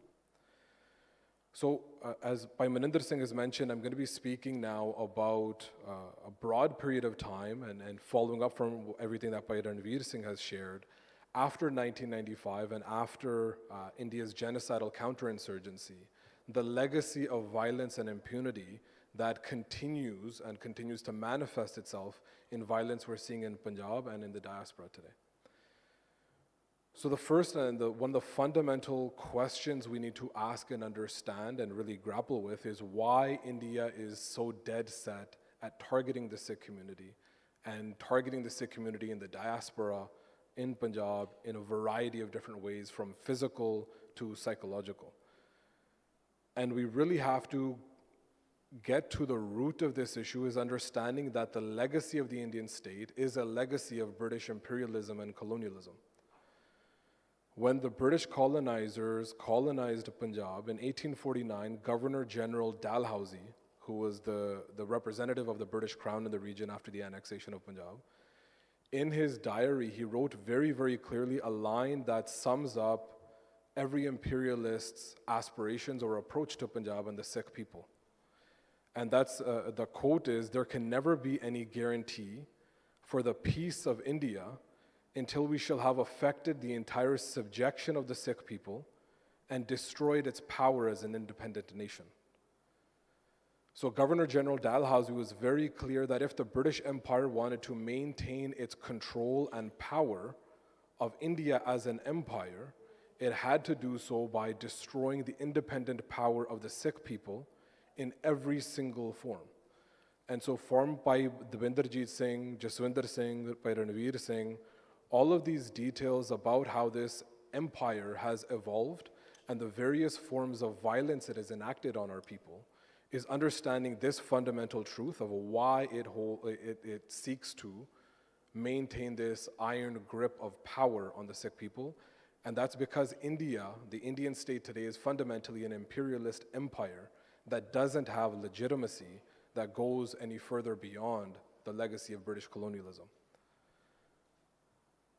So fundamentally what the Indian state seeks to do is to disenfranchise the Sikh community and oppress and target the Sikh community with violence every time they seek to speak out and assert an independent sovereign identity and articulate and express our aspirations and vision for sovereignty and an independent homeland rooted in justice and dignity for all people. So this idea of anti-Sikh violence isn't simply the death of Sikh bodies, but it's an attempt to mutilate Sikh identity, Sikh values, and Sikh politics to subjugate them to the interests of the imperialist Indian state. So when we look at this period after 1995, after the decline of the armed struggle that Bhai Ranveer Singh talked about,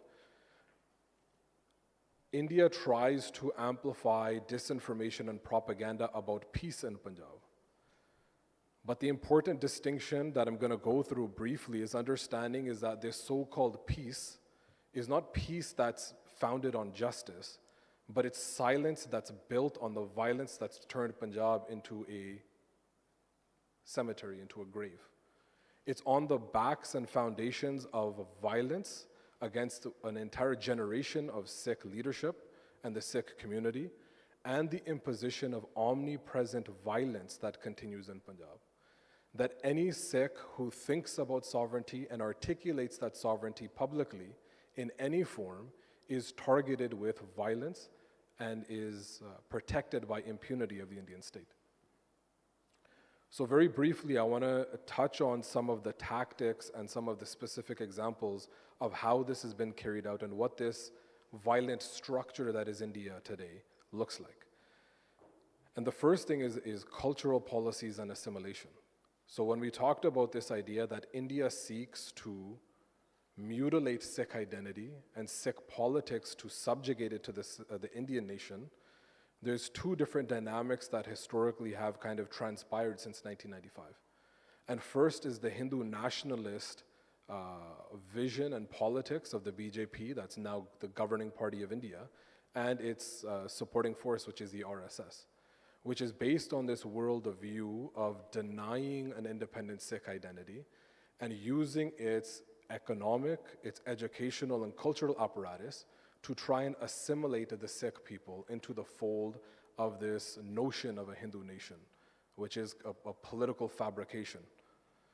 And the second piece is understanding after the violence that Ranveer Singh has talked about in the mid-90s, when Sikh activists, their families, any sympathizers of Khalistan were targeted with death, the next step that the Indian state tried to institute was this project of social engineering and cultural transformation.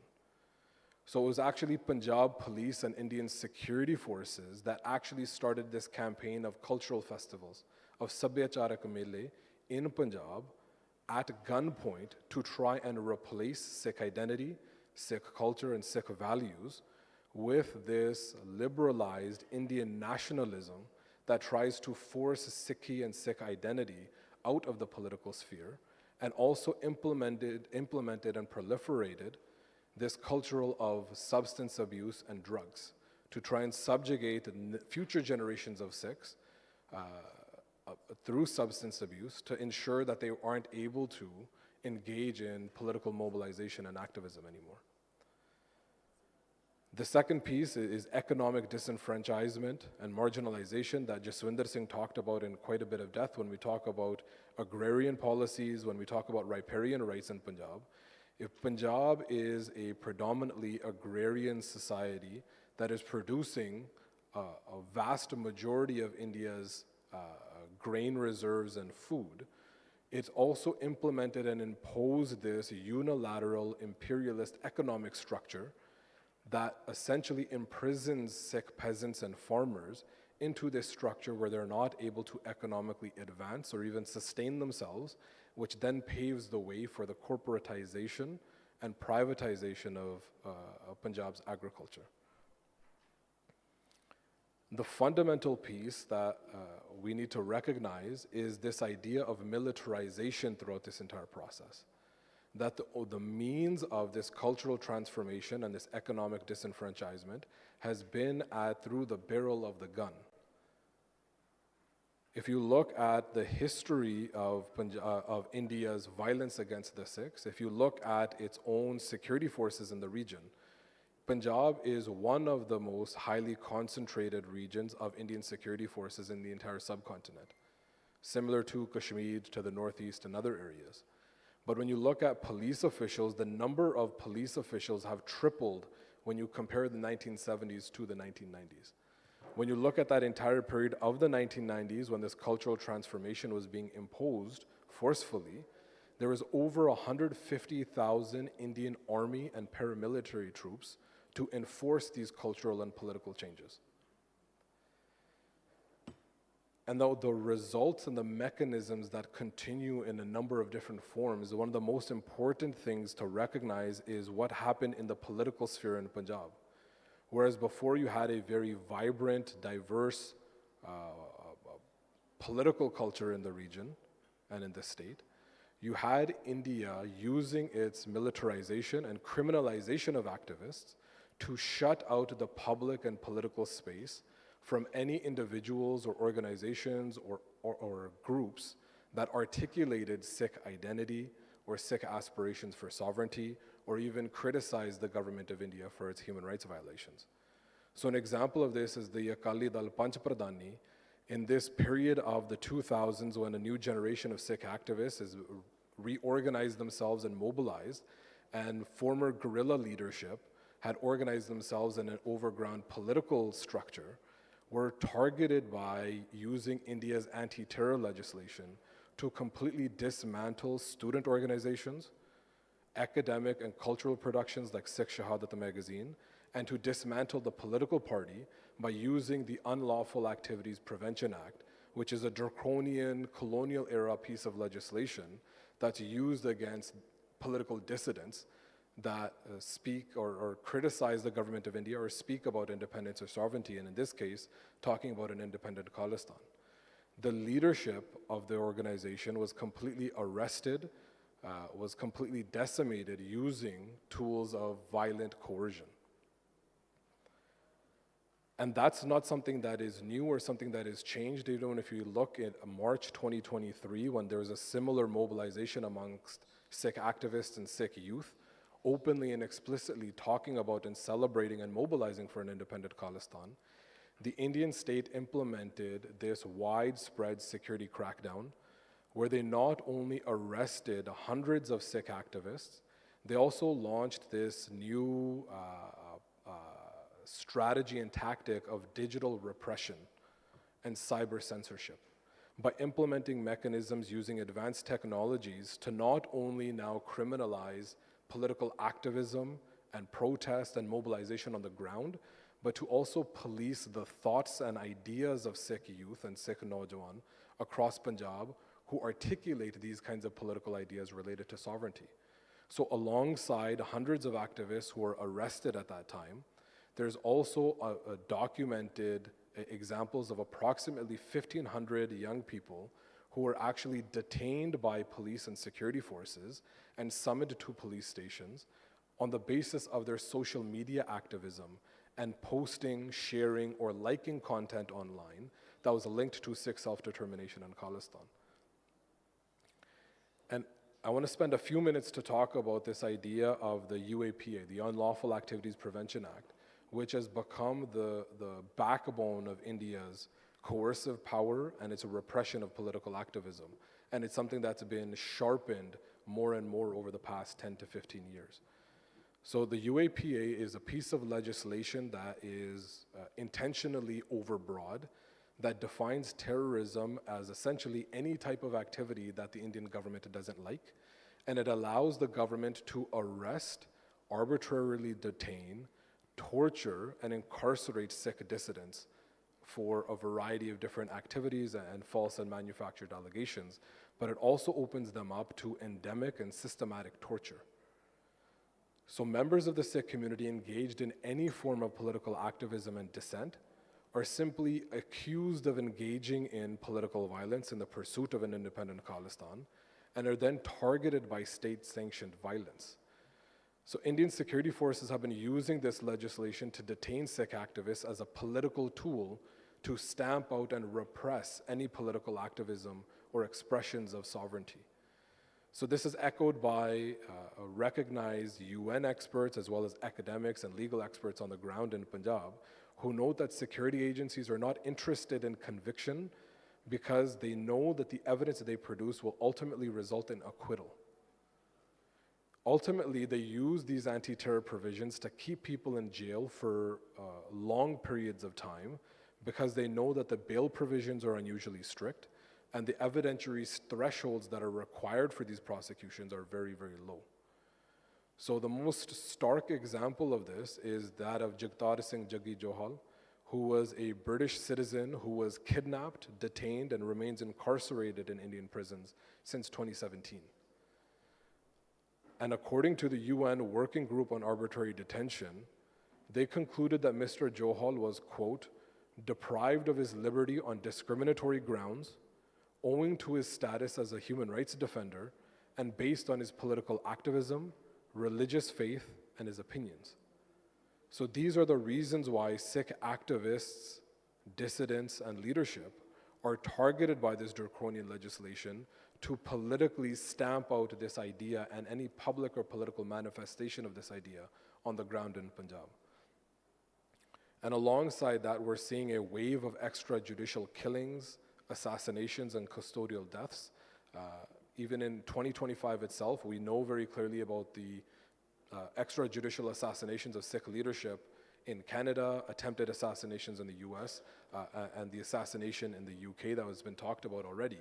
But in Punjab itself, the Indian security forces have been ramping up their violence and have been killing dozens of young Sikhs and Punjabis across the region to try and continue to implement and impose its force and its violent grip on the region. So the significance of these developments is very, very important for us to grasp, not as isolated incidents of violence or legal trends that are happening in the subcontinent, but actually understanding the political significance of these events and what this means for us. In November 2024, several special rapporteurs appointed by the UN Human Rights Council published a communication about India's attacks on Sikhs in Punjab and the diaspora. They expressed grave concerns at reports of, quote, continuing systematic attacks by Indian authorities on Sikh activists around the world. And perhaps most importantly is the concern they raise to how India's activities are contributing to an increasingly hostile environment in Punjab, where there's a clear sense that tension and conflict are rising in the region.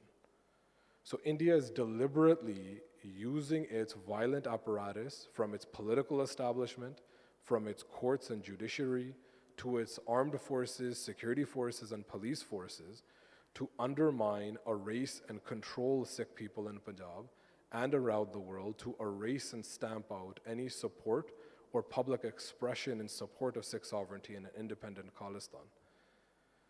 So I want to end off on lastly on this quote from the former Special Rapporteur on Minority Issues, Fernand de Verens, who talks about how India is actually posing one of the greatest humanitarian threats and risks that the world might see in the coming years, and is becoming one of the world's main generators of instability, atrocities, and violence because of the massive scale and the gravity of these violations and abuses targeting mainly religious and other minorities. So this is the reality of India, and what we're looking at is essentially a powder keg where you have various nations, peoples, including the Sikh people, who aspire to exercise their right to self-determination and establishing an independent homeland and restructuring this entire subcontinent. But you have a violent fascist administration in Delhi that is hell-bent on not engaging in any kind of political engagement or respecting any civil liberties or international human rights obligations, but trying to stamp out a political idea and a movement using violence in Punjab, throughout India, and in the diaspora around the world. So I'll leave my comments at that, and I'll hand it back to the chair so we can engage in further dialogue, and if anybody has any questions, we can start to unpack some of these issues in a little bit more detail. Waheguru Ji Ka Khalsa, Waheguru Ji Ki Fateh. We thank Prabhjot Singh for that detailed overview of the period of 1995 to the present day.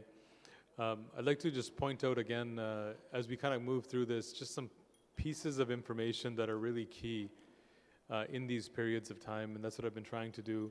Just a quick summary of what we've heard.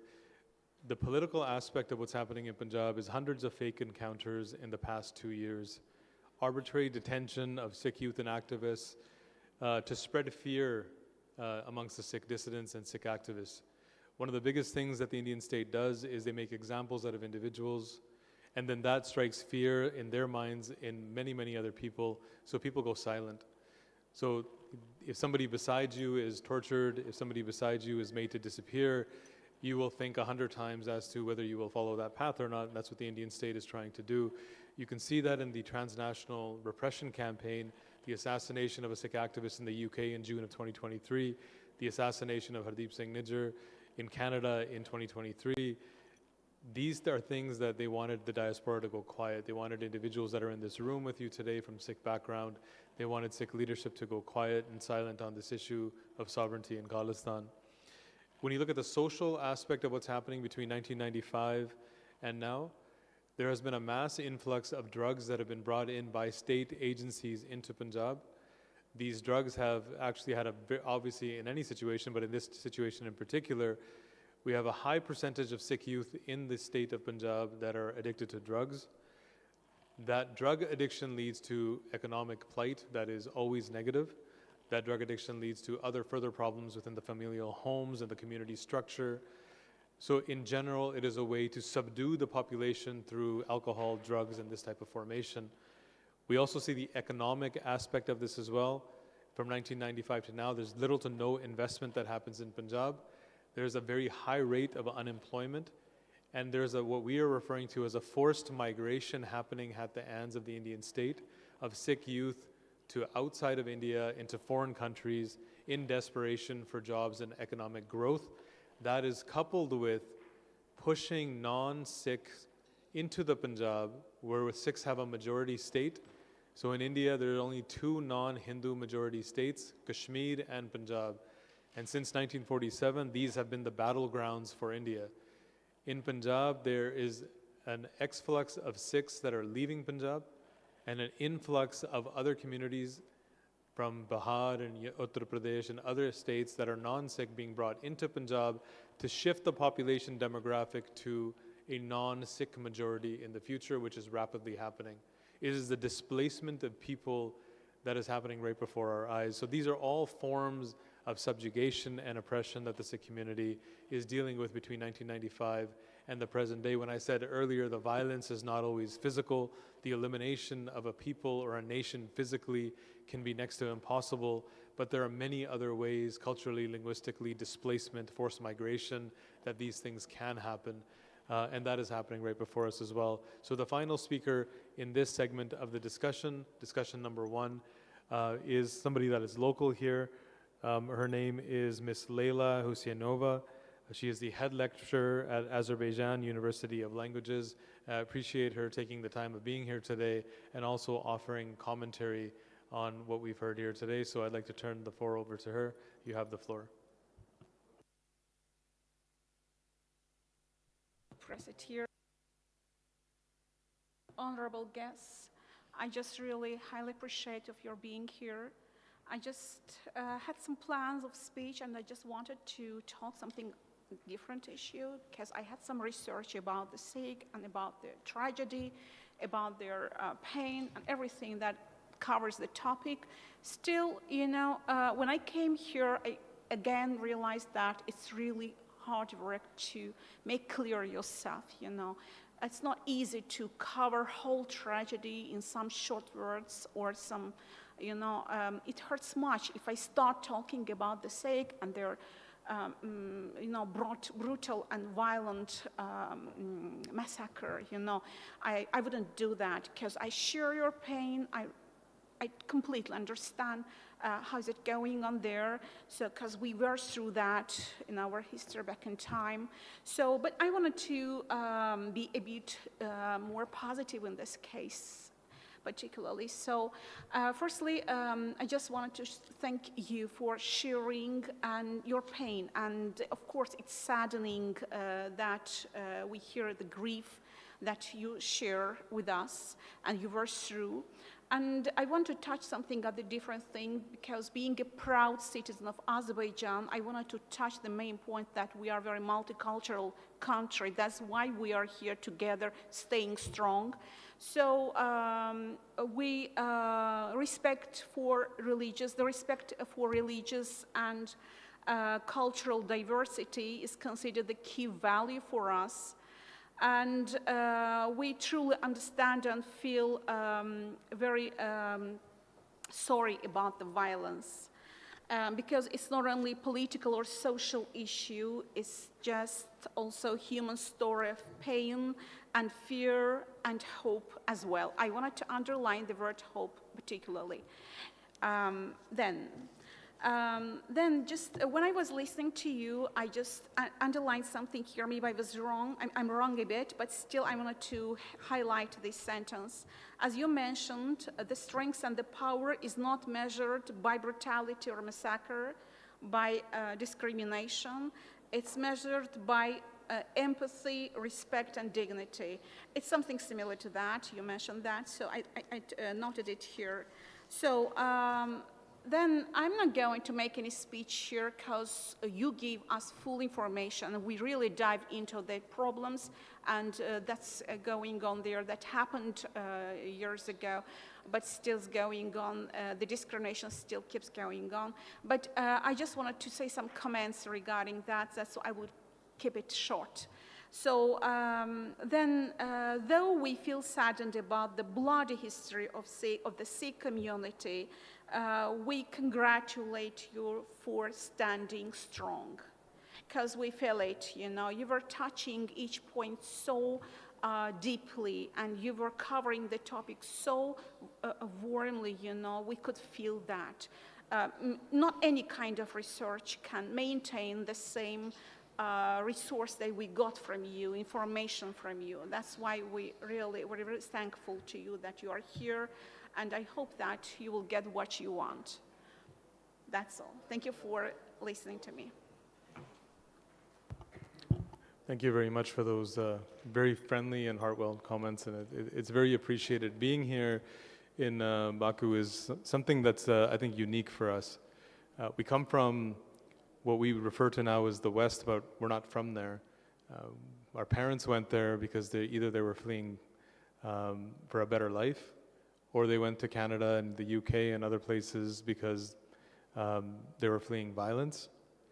So we are in a situation that's very unique, which is that we're a stateless and homeless people. We come here because there's an opportunity to further mutual causes, which are of respect, of dignity, of human life, of the opportunity to determine one's own destiny. So when we come here, we come with open arms and love, and we've been actually received with, I think, even more love and support as well. And the tie to this space, like with Baku, I'll give you a small idea of why it was so important. Individuals that are here from the Sikh community, many of us cannot go back to India. We are blacklisted, we are considered either terrorists or extremists or whatever India wants to label us. So we can't go back. So we can't go back to our homeland. That puts us in a dubious position as Sikhs because we have this deep connection to our gurus, our founders of our faith. Everything is there. But something interesting is in Baku as well. The first trip that Guru Nanak made to Mecca, he went through Baku. There is a site here, Atishka, I think it's the fire temple. We went and visited that a few days ago. For me as a Sikh, that is the first time since I was 4 years old and I went to Punjab that I have set foot in a space where my Guru may have set foot. And only a Sikh can understand what that means to them. That is profound. So being here is political, but being here is also deeply spiritual for me as well, and others like me. So as long as this struggle continues, there's a deeper connection between the people here in Azerbaijan and the Sikh people around the world. We're only finding that connection now, but it is very profound at the end of the day. So we are nearing the end of this first session before we go to a lunch break shortly in about 15 minutes. But I understand that we had a few questions that we can take now, and we will go to those questions. So I think if anyone has a question, they can put their hand up. And yes, go ahead. Thank you so much for your interpretation of situation with Sikh community in India. And I just want to say that you spoke, for example, Mr. Josh Singh spoke about the legal framework situation in India, and you say a few words about the situation with ethnic minorities in India. I have a question. How can international human rights mechanism be better used to protect Sikh community in India, but also worldwide?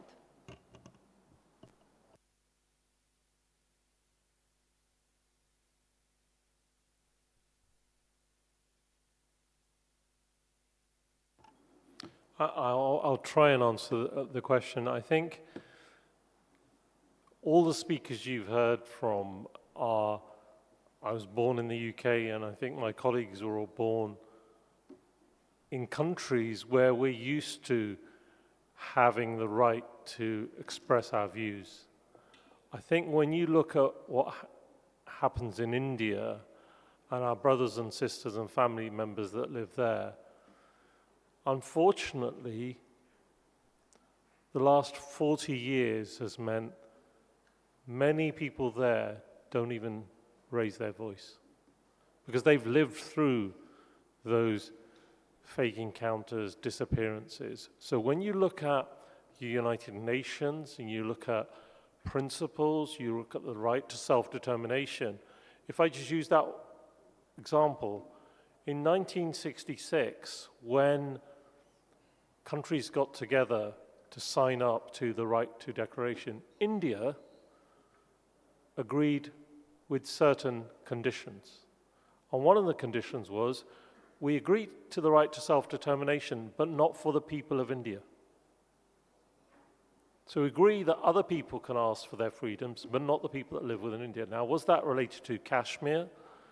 Was that related to the Sikhs? Was it related to the Nagas? Other people that want their freedom. And 3 countries, France, Germany, and the Netherlands, objected in 1966 and keep their objections going to this day at the UN Human Rights Council to say you cannot sign up to a fundamental principle to the right to self-determination, but put these reservations in.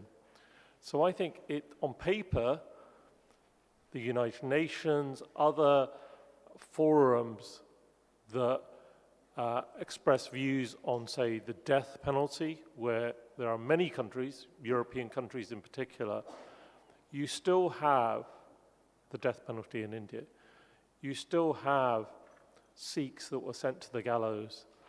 And therefore, it's a big challenge of how you get India, which sees itself as, it's definitely the most populous state in the world now, but it sees itself as a, if I can say, superpower, and it feels if other countries are able to do things, what we've seen recently, it feels it can also do this by going into other countries and removing its opponents. And I think that's why there's such a big interest now to say, can the international community simply say India is able to ignore the rule of law in individual countries, ignore the sovereignty of other countries, and I think that's why this is a start of a journey that actually, the more we talk about this and the more people start to listen from different states, from different NGOs, I think that's ultimately how India will be held accountable to what would we take for granted as international norms. But I don't know if some of my colleagues want to add, Jazz? Yeah, I think it's a really interesting point that you raised, that given what you've heard today, the atrocities, the length of how long in history these date back, still relatively quiet on the world stage. And I think that's a reflection of the power and political influence that India possesses, particularly in the last 20 to 15 years. And under the current Modi regime, it's been a governmental policy to exert influence and interference on other countries, particularly in the West and those that are where the prominent Sikh diaspora live. We've seen this with the repression of Sikh voices, criminalizing dissent. We've all experienced social media censorship, mainstream media censorship. It was very evident in the farmers' protest, where a grassroots farmer movement, and it was commented on by Greta Thunberg and Rihanna, of all people, and effigies of both of them were burnt on the streets of India. So the influence that the Indian government has over its media, its personalities, sporting individuals, is all controlled by the government, and they will deploy that to counter any criticism, no matter how valid.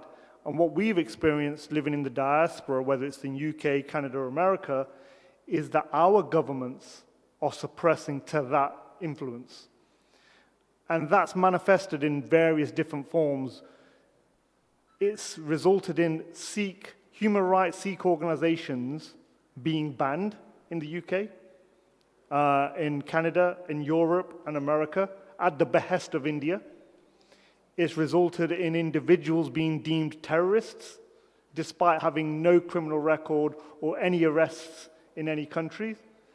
It's resulted in individuals being blacklisted, travel restrictions, and all sorts of other civil challenges are being imposed because of how the Indian government reacts to the issues that are being raised. So what that highlights to us is that not only do countries lack the willpower to challenge India on its historical human rights record, it also lacks the courage to stand by its own values and principles of human rights. It's fine to challenge Iran, Russia, other rogue states deemed by the West, but it's very silent on India.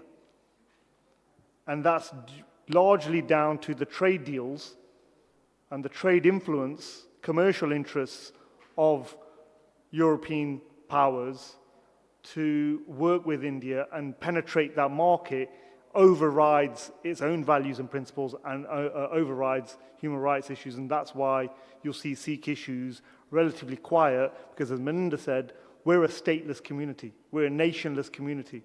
We have no one to speak up for it. There are no embassies. There are no foreign governments. There is no Sikh who is going to speak for us other than grassroots activists like ourselves. If I can, quick addition,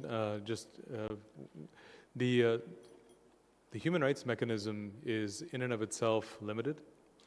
That when we fight for human rights, what we are saying, would be saying as Sikhs, is that we are trying to obtain justice for past historical wrongs, which is fine. Future conflict with the Indian state is always going to be the underlying issue, because our movement is a sovereignty movement. The human rights violations are a direct, call it unfortunate byproduct of that sovereignty movement. So as long as we are advocating for sovereignty in Khalistan, the Indian state, what we have seen is, will continuously crack down. the arbitrary detention and executions, the extrajudicial murder and fake encounters, those things keep coming up. And when we look at the international mechanisms, if I list a few off, the United Nations is for us is a battleground. It's a space where we can go and challenge India's narrative and produce our own narrative, but it is not a space where we have seen minorities or other ethnic minorities or religious minorities actually obtain some form of judicial justice in the domestic nation itself, whether it be India or whether it be Israel or whether it be any other country for that matter. So there are limitations to those mechanisms as well. You have the UN special procedures. We write reports. We deal with UN special rapporteurs as an organization. We go through that as well. We can build solidarity with other movements around the world. These are all mechanisms we can use. There's international legal mechanisms like the ICC that we can attend, that we can build forward cases in the legal kind of framework of the world as well. So we do have a lot of things that are available, and one of the most advanced ones right now is regional global forums, which is basically what I would refer to as what we're doing today. Global forums in the Caucasus regions, the global forums in the African nations, in the African continent, to find new partners and not rely so heavily just on one portion of the world to deliver justice, because it likely won't be so. So I think your question is profound and very good, because we see it very similarly, that there might be mechanisms the world gives us, but we are very clear in our pursuit of sovereignty in Khalistan that human rights violations will continuously happen to Sikhs as long as we're advocating for our sovereignty, and we will never stop doing that. So I saw another hand over here, but if you have anything else to add, please feel free. Thank you so much for your answer. I would like to introduce myself, why this question was very important for me. My name is Irina Kunina. I'm representing here Baku International Multicultural Center. The aim of our center is to promotion of our model of multiculturalism. And we have a lot of investigation project, the situation with ethnic minority in different countries, especially in India also. Thank you so much. And sorry, I think we had a hand up here. Thank you very much. My name is Ilyas Hüseyinov. I am from Center for Social Research, and we provide social research in Azerbaijan in different spheres, in international policy, economic and political situation in our state. Thank you for Baku Initiative Group, Ms. Leyla Hanım, Abbas Bey, for this significant and important conference, round table discussions. India stands out among the countries pursuing radical chauvinist policies in modern times. This country, which ranks first in the world in terms of population, is home of hundreds of different ethnic groups, or rather they are trying to live here. What is the most dangerous is that India is now pursuing this repressive policy, not only within its own borders, but also abroad. This is in fact a challenge to the basic principles of international law and the system of international relations. Consistent report from international organizations also shows that India's current policy is not consistent with the principles of democracy, the rule of law, or the protection of minorities. We know the movement Khalistan have many branches in UK, Canada, US, and other states, and we support you in this case, in this issue. This is no longer just a problem for Sikhs. The ideological radicalization of India is also becoming a risk factor for geopolitical and global security also. And the ideological and the radical fragmentation policy of Hindus now government under the Narendra Modi is a very big problem for the East policy and in global sphere. My question about the discrimination and repression, and my colleague, Madam Kunina, say about international mechanisms. My question about the legal mechanisms and the future of Khalistan movement. And in this case, what legal mechanisms can be implemented to end discrimination and oppression against Sikhs? Thank you very for that much. question and that comment's very appreciated. I'm going to turn to Prabjot Singh to answer the question and maybe Ranveer Singh to follow up. What international mechanisms are available to push the idea of Khalistan, but along with fighting the repression that Sikhs are facing within India? So I can add my perspective to that question, and I think it's going to be a little bit of a mix of the previous question combined. In terms of fundamentally, I think as Maninder Singh outlined, the human rights mechanisms and the current institutions, the multilateral institutions as they currently exist, particularly the UN, are meant to, in a lot of ways, are very restrictive and reactionary in terms of documenting and condemning human rights violations to a certain extent, which is one important piece of this puzzle and this entire process. But holistically and fundamentally, when we talk about Khalistan, we talk about the right to self-determination of any peoples, it is fundamentally a political issue. So talking about this issue, when we're here at this conference on violence in India, it requires not only moral clarity and courage, but also political will. So I think in terms of legal mechanisms, what we've seen within India, in terms of its domestic judiciary, is that there are no avenues, there are no processes to actually meaningfully ensure accountability and transparency and actually stopping or addressing human rights violations. International institutions at the UN, in terms of acknowledging and documenting the human rights violations, is important and a valuable, productive step for us to take. But fundamentally, when the root cause is political self-determination and the independence of Khalistan and the restructuring of the South Asian subcontinent, it fundamentally requires moral clarity and political courage of the international community as a whole. Just to add to that, just from a slightly different perspective, the question about India as a nation, in addition to the political will of the Sikh people, which rests upon centuries of Sikh sovereign mobilization, there's also this question of what is India today? Post-1947, it's a new political reality, never existed before. But prior to the British arriving in the subcontinent, what we had in what we now know as India was individual sovereign principalities, empires. So the main point of contention since 1947 that the Sikhs have had is this imposition of one homogeneous identity, because it's suffocating. There's no such thing in reality as Indian language or Indian food or Indian customs. What we have is regional customs, languages, religions, traditions. So that is a major point of contention. And this is something that actually Sikh thinkers, academics, scholars highlighted decades before the creation of the Indian state. One particular name which I'll mention is Professor Puran Singh.